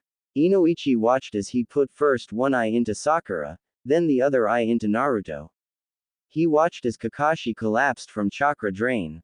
The image faded. Come and see me, Mind Walker. The Kyuubi's voice drifted from the darkness. Inoichi did as he was asked. He made his way to the seal. You've been feeding his nightmares. The Yamanaka clan leader said, entering the chamber. PFF'd. You give me too much credit again. The kid's own mind keeps replaying his supposed failures. And it must stop. You don't want him to see this? Inoichi asked, surprised. Human, I might be a demon lord, but children are precious to even us. The boy has had to put up with too much, and the death of his friend and ally is hurting him. He sees this as an act of betrayal. Inoichi sighed. I can only work him through them. I know your clan can seal them away. Your skills in the mind arts, I am aware of them. Inoichi was silent for a bit. He looked at the massive eyes from the shadows. That may be, but if they are uncovered later, without dealing with them now, they would do more harm than good. Tell me, human, can you save the kid and his mate? Inoichi ignored the phrasing. They will be fine in time. These nightmares, are they just of the bridge? Know the events of the boy's life replay nightly now unless his pink-haired mate is with him. Even then, some slip through. This isn't healthy. There is an ancient art of the mind. I can help Naruto build up his mental walls and learn to isolate them. They won't be gone, but they won't be a factor. What is it called? Kyuubi asked. Occlumency. It's a way to protect one's mind and organize one's thoughts and emotions. Do so. I am still fixing the kid's chakra paths. They are a mess. They are that way from you being here, Kyuubi. A snort was his only answer. Inoichi left, canceling the jutsu. XX. Kakashi slipped amongst the vendors of Konoha several days later. The lessons for Naruto had taken up much of the training time, as Inoichi said it had to be done if Kakashi didn't want an insane student. The copycat ninja paused as he thought about Sakura's training. He had to admit she was further along than he'd thought, but he also knew that she was pushing her limits at times with the training. I think she's picked up some of Naruto's habits of pushing herself into the ground with exhaustion trying to learn something. He thought as he picked up the groceries for the next few days. He passed the bookstore, his eyes not once gazing at the advertisement about the newest Ika Ika novel coming out that day. He entered the weapons shop and picked up more kunai, senbon needles and shuriken. His gaze stopping on the kunai and chain combo. He looked it over and made a decision and bought it for one of his students. The other he picked up a pair of bladed tonfa. Kakashi. He paused before the checkout and turned to see Asuma. The chain-smoking Jonin was looking at him. Hey Asuma, he said with a wave. How are you and your students? Asuma asked. He'd seen Kakashi in town several times, but the white-haired Jonin only paused long enough to buy food and supplies. They are getting better, slowly. Kakashi admitted. Emotionally they are still fragile. Physically they could take the Chunin exams and pass I think. Kakashi admitted. But emotionally they aren't ready. They are still walking wounds. Give them time Kakashi. Asuma said as the famed Jonin paid for his supplies and stored them in a seal. It's only been a couple of months. I know. And I'm not pushing. Inoichi's working with them daily.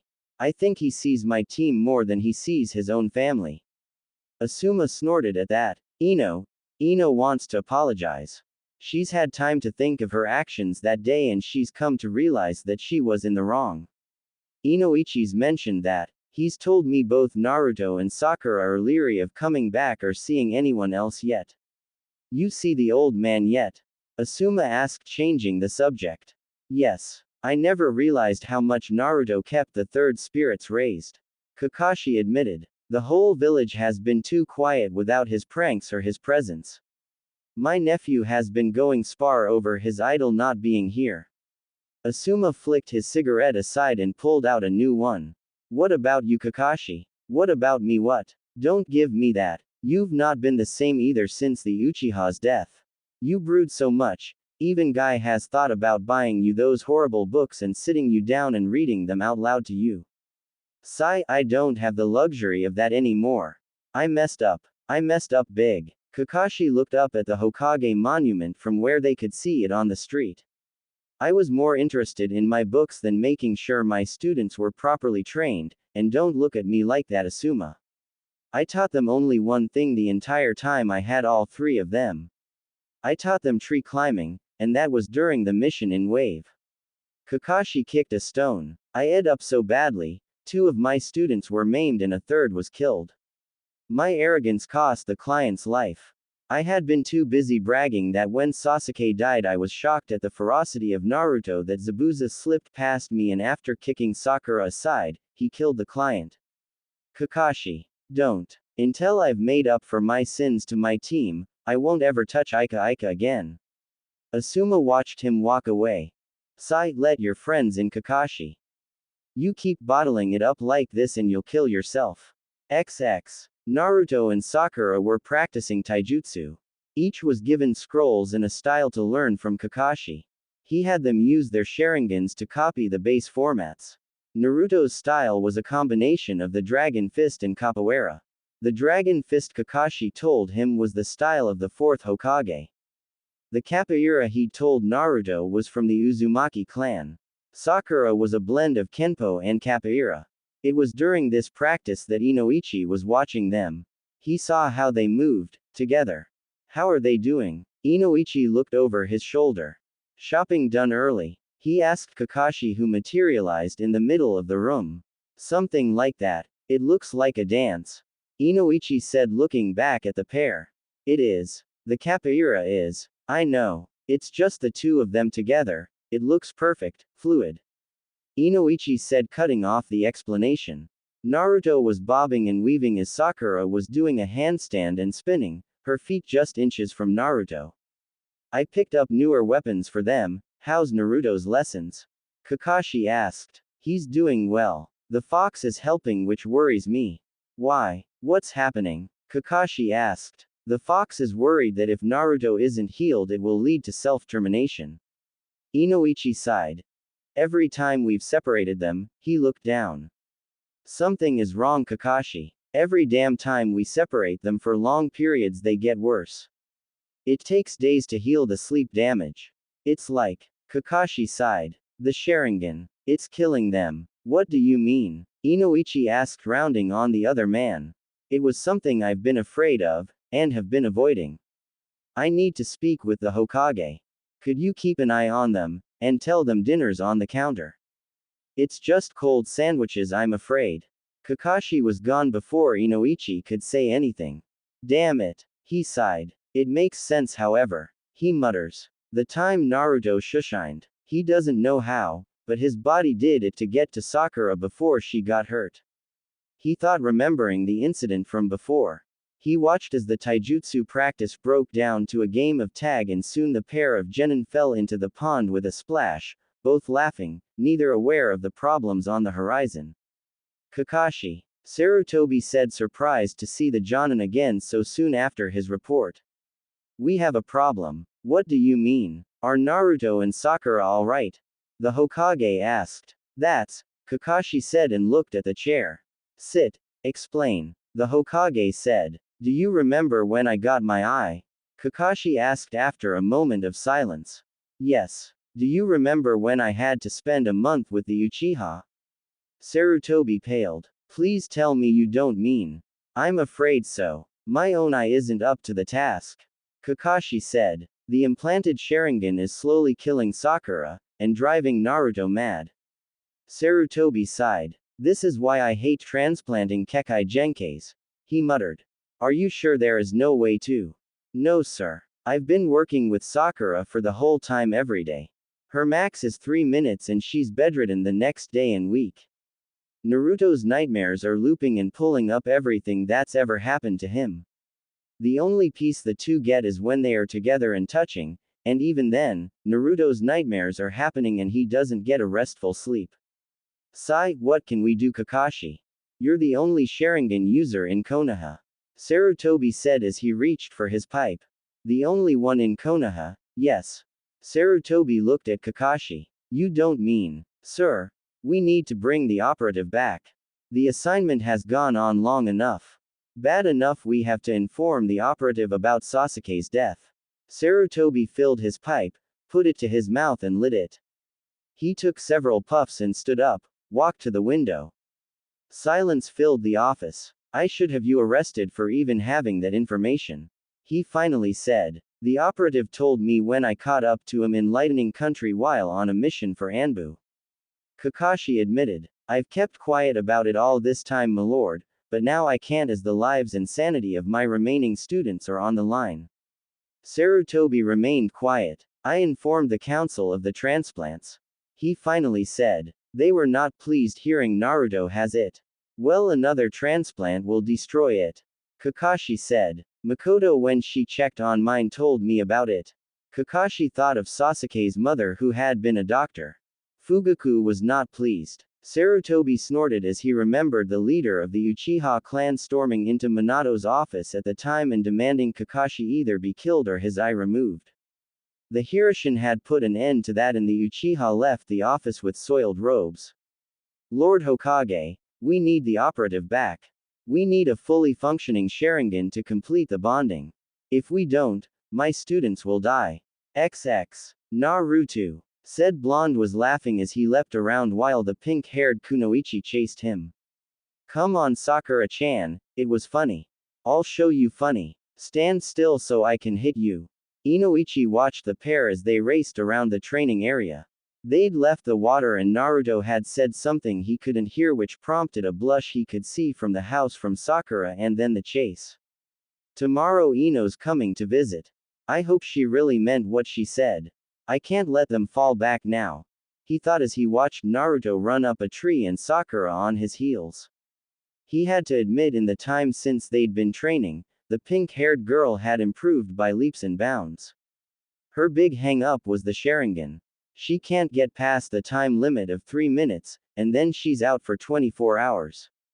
He thought. Below he watched as Naruto went from branch to branch. He saw the blonde keeping an eye on his teammate as they worked the trees like a pair of overgrown squirrels. Our children grow up so fast. They don't get childhoods like civilians. They kill and die far too early. Inoichi looked at the weapons he'd unsealed from the scroll Kakashi had left. The bladed tonfa made him shudder, and the chain and kunai looked just as deadly. He could tell who they were for. What is Kakashi planning? XX. Hokage's office. You realize that by bringing this person here, and revealing what happened that day. I know. I need to speak with my team as well, they are unaware of things. Naruto and Sakura at different times have talked with me about killing Itachi. I told them they can't until they are ready. Sarutobi sighed. I will bring the operative back, but not to the village. I'll have the operative report to your training area. Kakashi bowed his head. Thank you, Lord Hokage. My students. I hope this works, Kakashi. The old man said with a sigh. Let me know in a week how things are going. Kakashi bowed and shushined away. XX. The next day. Now Ino, you will behave. Inoichi said as they approached the hotel-turned-training area sanctuary for Team 7 survivors. Ino nodded. She'd thought long and hard about how she'd acted that day, and she was disgusted with herself. She'd spent time talking with her mother and vented her frustrations and thoughts, and her mom had listened and asked questions, forcing Ino to think even more. Do you think Forehead will forgive me? She asked her dad as they walked. I believe so, Princess. Inoichi said. He talked with Sakura and how she felt about her friendship with Ino, her revelation about breaking it off when they both started chasing Sasuke. How she felt over Ino's reaction. They came closer and found a sign that said they were around back.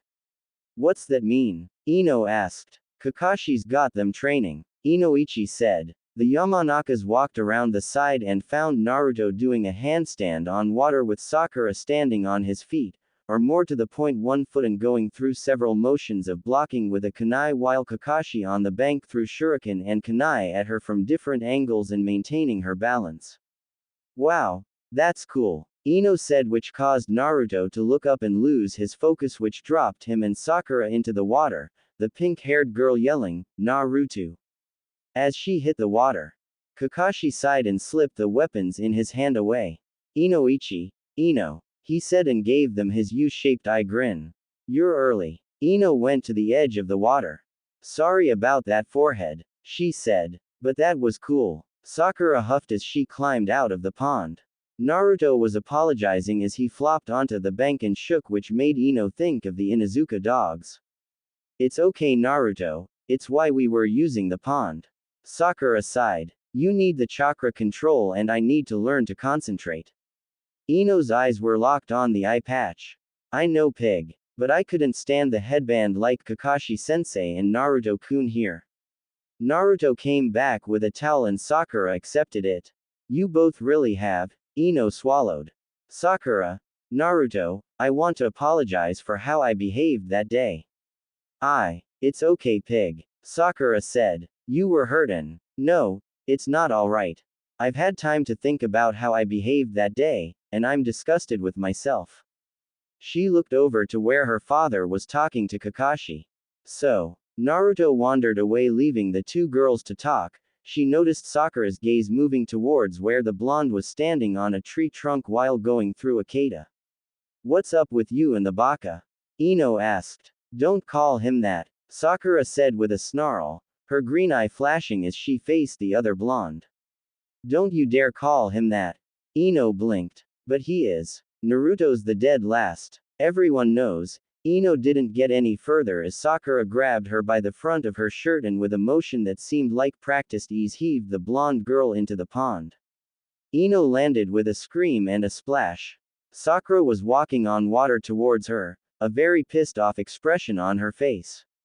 You and all those thrice damned villagers, including my mother, do nothing but insult and put down Naruto when all he does is try. Ino sputtered as Sakura reached down, grabbed her and pulled her up. What the hell? When did Forehead get this strong? I won't let anyone, you, my mother, or any of those hypocritical villagers harm him anymore. Sakura snarled, holding Ino inches off the water by her shirt. Ino saw Naruto was coming their way and she turned to see Kakashi and her father watching. Sakura shook her a little. You understand me, Ino, Pig? Why, yes. Sakura-chan. Naruto had arrived. Come on, Sakura-chan, Ino's your friend. Don't fight. Sakura understood the unspoken, over me. She shot him a look and he shrugged. Can you walk on water yet? Sakura asked and Ino shook her head. Asuma-sensei just started us on that. Sakura with Naruto's help got Ino to the shore. Come on pig, I'll show you where the towels are and I think I have a pair of sweatpants and a top you can borrow. The girls walked towards the hotel and Naruto sighed. He was heading back to his chakra practice when he doubled over. A stabbing pain from where his Sharingan eye was. He went to his knees as he heard Sakura scream, Naruto. Kakashi's. Shit. A figure emerged from the trees. It reminded him of Haku, but the mask had the leaf symbol and the mask was black with gold marks, and the nin wore green and black. It was his last image before he passed out from pain. Naruto turned and saw the seal and cage. What do you mean? It means I tried to meddle with the seal and the Sharingan in ways to allow me to escape and I ed up. The Kyuubi admitted. Of course, I didn't know of the bonding flaw. Stupid paranoid Uchiha. What are you talking about? Naruto asked. I mean that after I changed the Byakugan into the Sharingan, the Uchiha I gave it to build in a failsafe. Stupid paranoid monkey humping. Yes, whatever. So, because you tried to mess around, after you said you couldn't, I'm dying. Great. Naruto said and kicked the wall. It's not what I did. The Sharingan has a built-in failsafe as I said. It's killing you and the girl. The Kyuubi said. But it seems that my actions have accelerated it and we're dying sooner rather than later. Naruto sighed as he ignored the fox. Figures. Anytime something starts to go right in my life, it snowballs and I get screwed, only this time, it's going to kill Sakura-chan as well. Fantastic. Maybe I should have died all those years ago at the hands of the mob, then perhaps Sasuke wouldn't have tried to save me, and Sakura-chan would be safe. Boo-ing-hoo. Get a grip brat. Whine and cry. Shut up hairball. I'm sick of your lies. Ever since Inoichi-san brought me here, it's been one lie or another. Because of you my life was shit from the day I was born. Naruto looked at the various entrances. Might as well look around. Give me something to do other than hear the shit from you. Naruto. Wait. The Kyuubi said trying to get him to stay, but Naruto slipped into a pathway and was gone. Crap. I don't want to die either kid. Kyuubi muttered. XX. Real world. Do something. Sakura yelled. Kakashi held her back while the masked figure carried Naruto inside. Who is that? Help. Kakashi said, praying mentally that the operative could fix this. Ino looked on helpless. What's happening? She asked looking at her father who was right behind Kakashi as they followed the figure into the house. They found the masked and cloaked figure putting Naruto on the couch in the living room and sitting on the edge. Kakashi walked up. Thank you for coming so quickly. I know this is difficult, and save it Kakashi. Ino and Sakura were surprised to hear a female voice coming from behind the mask. The third told me. The voice was softer now. I am so sorry. Kakashi tried but the figure ignored him. Yamanaka-san, I am swearing you and your daughter to a triple S rank secret. Ino looked at her father who seemed nervous at this. Operative Sama, I understand. I don't, Ino began, but a look from her father silenced her. The operative waved a hand. I don't have time. The gloved hand went up and the mask was pulled off. Ino and Sakura gasped seeing the high aristocratic cheekbones and raven hair. What? Makoto, Kakashi said softly as Makoto Uchiha was revealed for the first time in years. Sakura looked at the woman, her green eye wide. I'll help him first since he's further along. The woman said in that even flat tone the Uchiha were known for. Sit down girl, she said and her dark eyes went back to Naruto who had broken out in a cold sweat. Sensei, what's going on? The pink-haired Kunoichi asked. The unveiled Makoto looked up and scowled. You haven't told them, she asked. I thought I had time. Kakashi admitted. Makoto said and it reminded Sakura of Sasuke. She watched the Uchiha woman peel Naruto's normal blue eye open, then pull his headband off and check the implanted Sharingan. You did nice work on the transplant, she said to Kakashi who just shrugged. I was more interested in keeping my remaining students alive. Yes, Makoto said in a dead tone of voice. She sighed and stood up and looked at Kakashi. We need to talk. What about Naruto? Sakura asked, but Makoto ignored her. XX. Kakashi looked at Makoto Uchiha for the first time since the Uchiha massacre. The door was sealed and a privacy jutsu was placed on the room. I am sorry about Sasu's slap. The slap interrupted Kakashi's apology to the woman before him. You bastard. Not only are you irresponsible enough to take Genin on a mission they aren't ready for, but then to transplant an eye into children, and knowing the effects you let them go this long without aid. And what aid is that Lady Uchiha? Itachi. Kakashi asked. You should have sent word to me the moment it happened like you did now. Not wait until the Kyuubi mutated it and its effects sped up. Silence reigned. Then Kakashi asked, can you save him? I shouldn't. Makoto said softly as she stepped away and looked out the window. I should let them both die. Makoto, please. You were spared Kakashi. My husband hated you being out of our control. He had plans to have you either assassinated or forced into a marriage with one of the branch members. Will you save my students, please? If not for me, then, save Minato's son. Makoto turned and looked at Kakashi. So it is true. He truly is the fourth's legacy in more ways than one. Yes. I was too stupid. No argument there Kakashi. Makoto said. I'm going to need the Yamanaka's help with the boy. The fox did something strange. She fell silent for a bit, then sighed. You made a real mess of things Kakashi. My students were dying. I did what? He began but she turned away. Not only with them, but with Sasuke. He needed a friend and someone who would have helped him. He needed his mother more. Kakashi fired back and then looked sorry he said what he did. I know. Makoto said softly. On the day the Uchiha died, I made the sacrifice no mother should ever have to make. I abandoned my sons when they needed me most, and for that, when the day comes and my death really does happen, I will beg for a special hell, no matter how much good I've done being undercover as I am, no matter how many lives I've saved or will ever save, my punishment can never equal the pain I caused my sons. Makoto looked at Kakashi. Get Inoichi, and then get the girls out of the room. Put them in some training, this will take time. Makoto said, becoming all business again.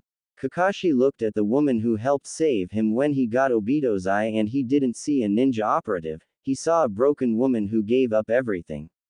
Silently he turned and left, he understood her pain in some way with his own history. XX. Naruto's Mindscape. Kit. Kyuubi's voice rumbled. No. Kyuubi's head jerked up seeing the Yamanaka again, and this time a woman with raven hair. An Uchiha, and not the traitor. Quiet beast. The woman hissed. You've done enough damage here. She turned away and went towards a set of glowing-looking pipes. You have been busy. She muttered touching them. One glowed red, one blue and one held a soft gray. I do what I can monkey. Why are you here? Inoichi stepped forward. Naruto is dying. Snort, I know this already fool. Damn Uchihas built a failsafe into their bloodline. Inventive. The Kyuubi sounded pleased about something, but Inoichi didn't want to figure out what. We're going to try and save Naruto. And me. Kyuubi sounded amused. If I had my way Fox, I would save the boy and see you banished to the 9th level of hell. Who are you female? I am Makoto Uchiha. The mother of Sasuke and Itachi. She said as she felt the pipes. And Uchiha. Fix the blasted eye woman, be quick about it. Kyuubi demanded. No, she said and turned to the cell where the seal glowed brightly on the bars. Before I do anything to help the boy, you and I are going to have words monster. And when we're done, you will know your place. XX. Real world. Sakura jumped rope while on top the water. Kakashi was going out of his way to design chakra building and control exercises for her and Naruto. She allowed her eyes to drift back towards what she has considered home, and fell into the water. She surfaced to hear Ino laughing as she was doing the tree walking exercise nearby. Shut up, pig. Sakura muttered, pulling herself onto the shore and wringing out her hair. Focus, Sakura. Kakashi said from where he was doing meditation atop the water. Sorry, sensei. I'm worried about Naruto. I understand, Sakura. His own eye opened and he looked at her. Will that happen to me, sensei? She asked, picking up the jump rope. From where he heard the tremor in her voice. You have time before that happens, and Makoto will have you up and running without problems in no time. Sakura still looked nervous. What is happening really? Sakura asked, walking out onto the water near her teacher. Kakashi sighed, but didn't rise. A failsafe. At the founding of the Uchiha clan, they did something so that if the Sharingan was ever stolen, it would eventually kill the person it was placed in, unless it was truly unlocked by bloodline-wielding Uchiha. He looked at her sadly. I had hoped that Sasuke's being newly woken wouldn't have had time, but it seems it's a genetic defense. Did you? I'm sorry, Sakura stumbled around her question. When I received Obito's Sharingan, I nearly died before Makoto took me in and opened it for me. She showed me how to use it properly, and taught me exercises. Kakashi stood. I plan on teaching them to you and Naruto, but first you need more chakra reserves and Naruto needs more control. Since we've been here you both have improved by leaps and bounds. Sakura looked down for a moment. Sensei, who is that woman? Makoto Uchiha. She's Sasuke's mother. Kakashi said. What? But, where has she been? Why was he left alone? WWH. Sakura. Stop. Kakashi said, putting a hand on the young Kunoichi's shoulder. He sighed when her bright green eye looked at him. Makoto is a special operative, she's been away undercover. Her even being here, this whole thing is a mess. Kakashi said, and he felt as old as the Hokage seeing his student's eye looking at him, begging for answers he didn't have or couldn't give. Kakashi hit the door with his shoulder and bounced off hard. It was glowing blood red with chakra. From the other side they could hear Naruto's howls of pain and fear. Sakura looked on helplessly as Kakashi flashed through hand seals and tried a Kaiden jutsu that just was absorbed.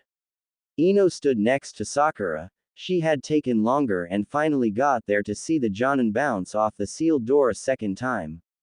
Damn it! Kakashi swore as his hands flashed through a series of seals and the sound of chirping and the smell of burning ozone could be heard as Kakashi lunged at the door. Chidori! He roared and slammed the lightning attack at the door. Sakura was holding her breath as the attack crackled. XX. Naruto's mindscape. Stop. Stop it now, woman. The Kyuubi howled as Makoto ignored him and he watched as she sliced the chakra paths. You're killing us faster. Inoichi stood by. Makoto had told him not to interfere no matter what. He watched as she disconnected the paths to the Kyuubi's cage and with a surgeon's precision molded them together well away from the seal. Stop. The Kyuubi wailed. Silence, demon. Makoto said, not even looking up from her work. You've made this mess. Now I am cleaning it up and preventing you from further influence. The Hokage should have done this years ago. Inoichi agreed with that silently. He heard a scream and turned. It's the boy. Makoto said, her eyes still on her task. Go and find him, console him and bring him back here.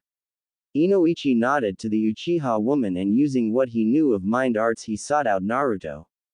Kyuubi howled again as Makoto sliced another path. Inoichi ignored the demon as he followed the tunnel he sensed Naruto had taken. Damn you, Uchiha! Kyuubi roared. I am damned already, monster. But if I do anything, I will make this boy's life better by ridding your influence. Makoto said as she continued her psychic surgery, her own Sharingan blazing. I can help him, the Kyuubi tried to bargain. I don't believe you. You've done too much damage to him over the years. Makoto said as she sealed and rewired another chakra path.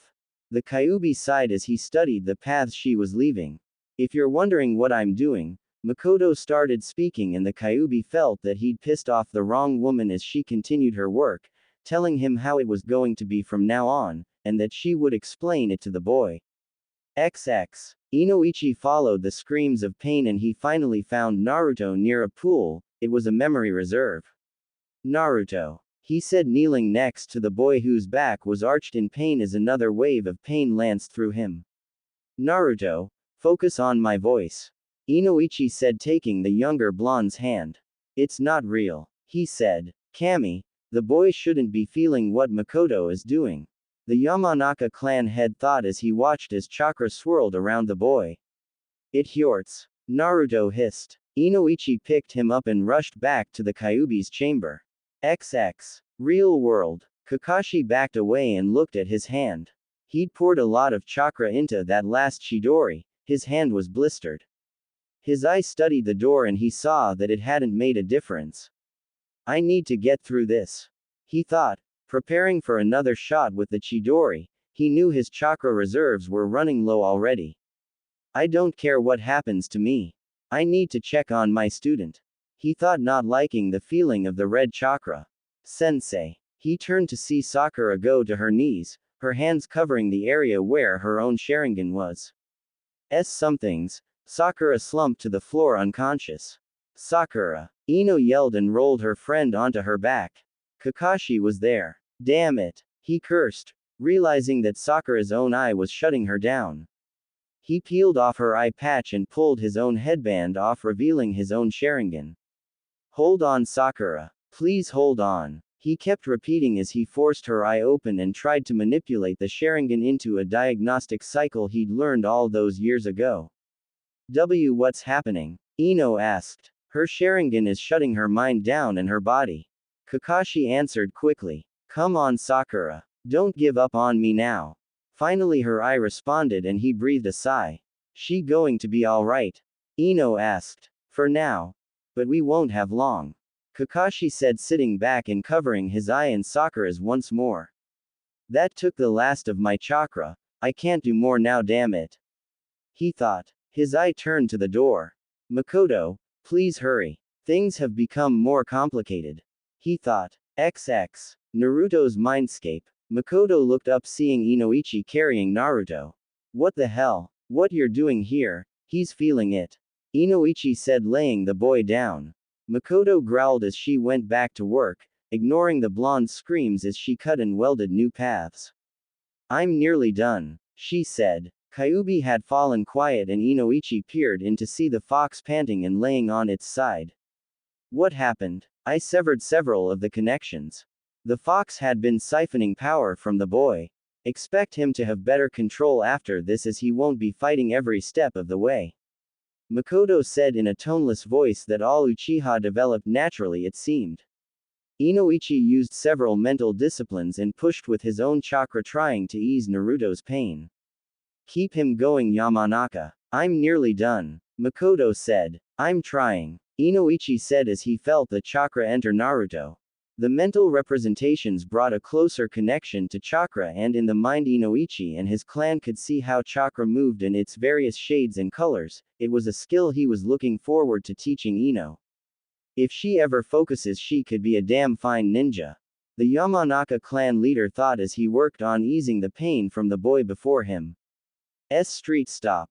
Kyuubi's breathing was labored and the mental representations seemed to have shrunk down to the size of an Inuzuka dog. Makoto ignored him. Why you cut that one, and you kill the boy and his pink-haired mate? The Kyuubi intoned. Makoto paused and finally looked at the fox. How do I know you're not lying? Oh, on my rule A as the nine-tail, I swear it. Kyuubi intoned. Makoto paused, then moved her hand away. She looked at her work a moment, then ignoring the fox she went and knelt next to Naruto, whose breathing was slowing down now that she was no longer performing psychic surgery. Hello, Naruto. Why, you're an Uchiha, he said, seeing her eyes. Makoto smiled. I am. We'll talk more, but right now I need you to look into my eyes. Your Sharingan is killing you, and I need to disable the safety and allow you to access it properly. What about Sakura-chan? He asked. I'll get to her next, but you were in the most danger at the moment. I'll explain what I've done here as well once you're awake. But now, look into my eyes. Naruto did, and he actually felt his Sharingan responding. He would swear if asked he heard it spinning like a combination lock, and after several minutes he heard a click. There we go, Makoto said. Sleep now, Naruto. And he felt his body become weightless. Weird, I didn't know I could feel that in my mind. He thought as he sunk into a healing slumber. Let's go, Makoto said. Neither adult looked back at the sealed Kyuubi, which was now the size of a cat. it was looking on, its eyes blazing at what it had just lost. XX. Real world. Ino noticed it first. Kakashi-sensei. Look, she said pointing. The white-haired Jonin turned and watched as the chakra faded from the door and seconds later it opened to reveal Makoto. Daddy? Ino asked. Your father is tending to Uzumaki. Makoto said tonelessly. She saw the girl on the floor. What happened? Kakashi spoke, his voice ringing with exhaustion. After you went in there, we heard a scream and tried to gain access.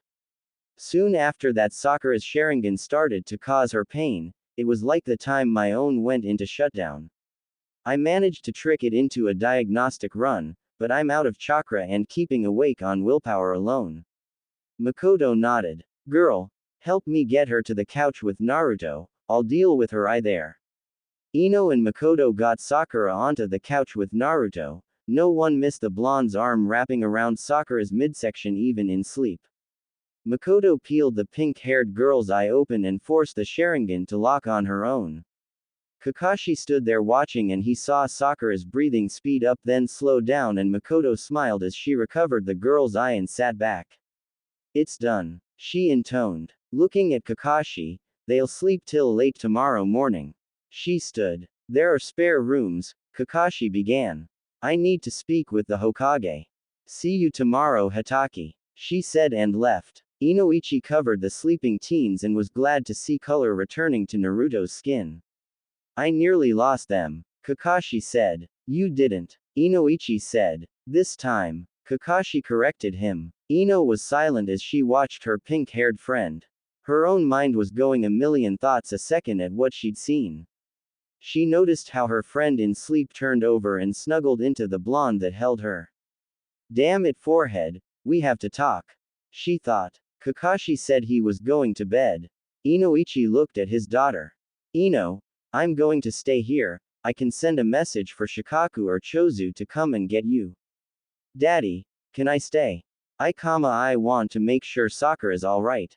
She said. 3 days passed. In that time there was a drastic change in both of Kakashi's students. Naruto's control skyrocketed and Sakura found she was not having trouble using the Sharingan for extended periods of time. Ino had spoken in private with Sakura after she woke up and promised to be back the following weekend. Kakashi relaxed now that his students were out of danger and presented them with gifts. Naruto, the bladed tonfa are for you and will work with your style. He handed the weapons to Naruto who picked up one and looked it over, testing the balance. Now, be careful, they are sharp. Kakashi warned and the blonde nodded. Since waking up he'd become quieter than before, more introspective. Kakashi was worried, but Makoto told him about fixing the links to the fox. Flashback.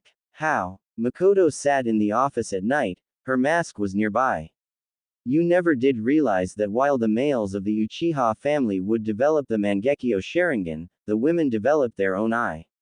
It allows us to manipulate probabilities and matter. I used it to sever the Kyuubi's connections it created while Naruto was growing up unaware and placed safety seals in place. With a sigh she looked at Kakashi. And with it I escaped the fate of the rest of my so-called clan. Why Makoto? Kakashi asked. Why didn't you try and save them, or at least you youngest? The Uchiha became too arrogant, corrupt. If Itachi hadn't killed off the clan, they would have betrayed Konoha in their bid for power. Why didn't any of the other women see it then? Makoto took the wine glass Kakashi had given her when she arrived and took a deep drink. As you know there are 2 ways to activate the Mangekyo. For a woman to achieve her ultimate eye there is only one, she sighed. What kind of bloodline is worth one's soul and need to murder one's loved ones? End flashback. And these are for you Sakura. I was originally going to give you a chain and kunai combination, but after seeing your skills now, I spoke with Makoto and she suggested you learn how to use these. He handed her a pair of kama. Both teens looked at their new weapons. I've got scrolls with the basics and also will show you how you to maintain your new weapons. By the time Ino returned the following weekend, both had an understanding of their new weapons. Ino watched as Sakura with the Kama linked by a thin chain spun and attacked the shadow clones Kakashi had created. The Kama spun in her hands and acted as extensions, as she took out the shadow clones. Kakashi nodded. Good. You've gotten the basics. I'll create a stronger clone to work with you some more later. Finish learning the second set. Naruto, Inoichi is here for your session. The blonde looked up and nodded. Ino saw him slip the bladed tonfa into their sheaths across his back and head inside. Hello Ino. Sakura's got another 20 minutes of lessons. Kakashi said as he headed inside. Ino watched as Sakura took a stance, the Kama in her hands started to weave and she watched as the rosette-haired girl start to move, the strange style of martial arts Kakashi had been teaching her now looking like a deadly dance of death. Ino had to admit, under Kakashi's tutelage her friend was learning faster, and with the now controlled Sharingan, she seemed. Shaking her head she smirked as Sakura finished. Not bad forehead. You might actually make it with the circus. Yeah, well if I make it in the circus then that means you'll make it as one of the clowns, or are you trying for the bearded lady with that 5 o'clock shadow you're growing? Ino's eyes widened as Sakura's return zinger actually stung. Don't think too much about it Ino. Naruto's been teaching me taunts and insults while we spar. Ino watched as Sakura used water from a rain barrel to splash her face and a hair, then towel dry. What's with the weed whackers? Ino asked seeing Sakura hook them to her back. Kamas. They are a ninja weapon Ino. Sakura said as they entered the main building. So, Ino said. Go ahead and ask. Sakura said. The Sharingan, how is it? The blonde asked. Weird, and at the same time frightening and cool. Sakura touched the eye patch she wore. Ino had brought her multiple patches different colors, she was wearing a deep red one right now. What do you mean? Ino asked watching as the pink-haired girl got some juice from the fridge and offered her some. Ino declined with a shake of her head. Well, I'm still getting used to the depth perception with one eye uncovered and compensating for the blind spot. It's frightening in how strong it is when it's uncovered, things seem to slow down. I'm still learning how to copy things, it's not as easy as everyone thinks. Kakashi-sensei has explained that since neither Naruto or I are Uchiha, we need to break down jutsus differently in our mind before we can copy them. She sipped her juice. We're missing several active lobes in our minds that would do that, so it's not a direct copy, but a mimic, and we have to remember them whereas the Uchiha's mind would just store it. And the cool part. Sakura smiled. So, Naruto, how's that going? Ino asked. Sakura sighed. We still sleep near one another, we can't sleep apart, we've tried several times. Damn Kyuubi made that link between us. Sakura thought about the talk Makoto had with them after they woke up. Explained some of the connections the Kyuubi made were permanent. We haven't really spoke much since waking up, but at the same time, Sakura looked out the window. We feel closer than ever before. She said softly. XX. Naruto sighed as Inoichi pulled away. Well, he's still asleep, and the size of a housecat. The elder Yamanaka said. By severing those connections and altering the seal, Makoto's ensured that you can still take its chakra as your own as the seal was designed for, but there should be no more problems. You won't even hear it. I didn't hear it before except when I got mad. Naruto said, his tone flat. And in all the years growing up it stole from me and handicapped me. We didn't know Naruto. Inoichi said. But now that we do, we can do checkups to make sure it never happens again. He rubbed his jaw. How is your chakra control now? Kakashi-sensei says it's perfect. A complete turnaround from before. You still having the dreams? No. Naruto says. Ever since Makoto-san did whatever she did to the Sharingan, I haven't, but I can't sleep now without. Yeah, Kakashi has mentioned it. There is a bond forged by the Kyuubi between you two. It's like a rubber band, you can't be a certain distance apart while asleep. A defense mechanism, Naruto said softly. He looked up. That's what Makoto told us. Inoichi nodded. He was surprised that the Uchiha kept returning, she had said that her cover was broken as they discovered her missing. The Hokage had ordered her to stay close. Thus far none outside of Kakashi's group and the two Yamanakas knew of her being alive. And it will stay that way for now, she had said. Every time Inoichi had seen her around the village, she had been wearing her mask. I think we'll keep these sessions to once a week for now. Inoichi said. You've gotten better since we started. Naruto nodded. Thanks to you and Kakashi-sensei and Sakura-chan. Don't let things build up again. Talk with your sensei or me. You had a lot of emotional baggage you didn't need to carry. I didn't want to be a burden to the old man, and by the time. Inoichi nodded. By the time you got to a team, you figured that it was status quo. He sighed. No more. Kakashi is here, as am I, and I think even Makoto. Naruto nodded. Don't nod, Naruto. You're not alone. The blonde sighed. Now, why don't you go grab a shower? I think Kakashi should be back from town soon. XX. Dinner at the training house was interesting with 3 adults and 3 teens. Makoto, Kakashi and Inoichi were talking quietly at one end, while Ino was holding the conversation up with the teens. So, are you guys coming back to the village soon? I mean, it has been months. Sakura shared a look with Naruto, their uncovered eyes holding a whole conversation. It depends if sensei thinks we're ready. Well, Shikamaru and Choji want to see you both, but in Shika's words it would be too troublesome to walk all the way out here. Naruto snorted. Lazy. He muttered. How are the others? Sakura finally asked. Ino shrugged. Team 8 has been doing a lot of D-rank missions. My team, well, we get 1 a day, then we spend it training and Asuma takes us out for lunch. Usually barbecue. Sakura smirked. You still eating us so little? She teased. I need to watch my figure. Ino said. Trust me, you're hurting yourself. Sakura said. I finally started to eat right and I feel better and not so wiped out after training. She's right. Naruto said. Your body will start to feed on your muscles first if it needs energy. And jutsus consume energy. Think about if you use any of your family jutsus. You could use them longer if you ate properly. Ino looked from the blonde to the rosette and sighed. Her own father had told her the same thing, as had Asuma. But, I don't want to get fat.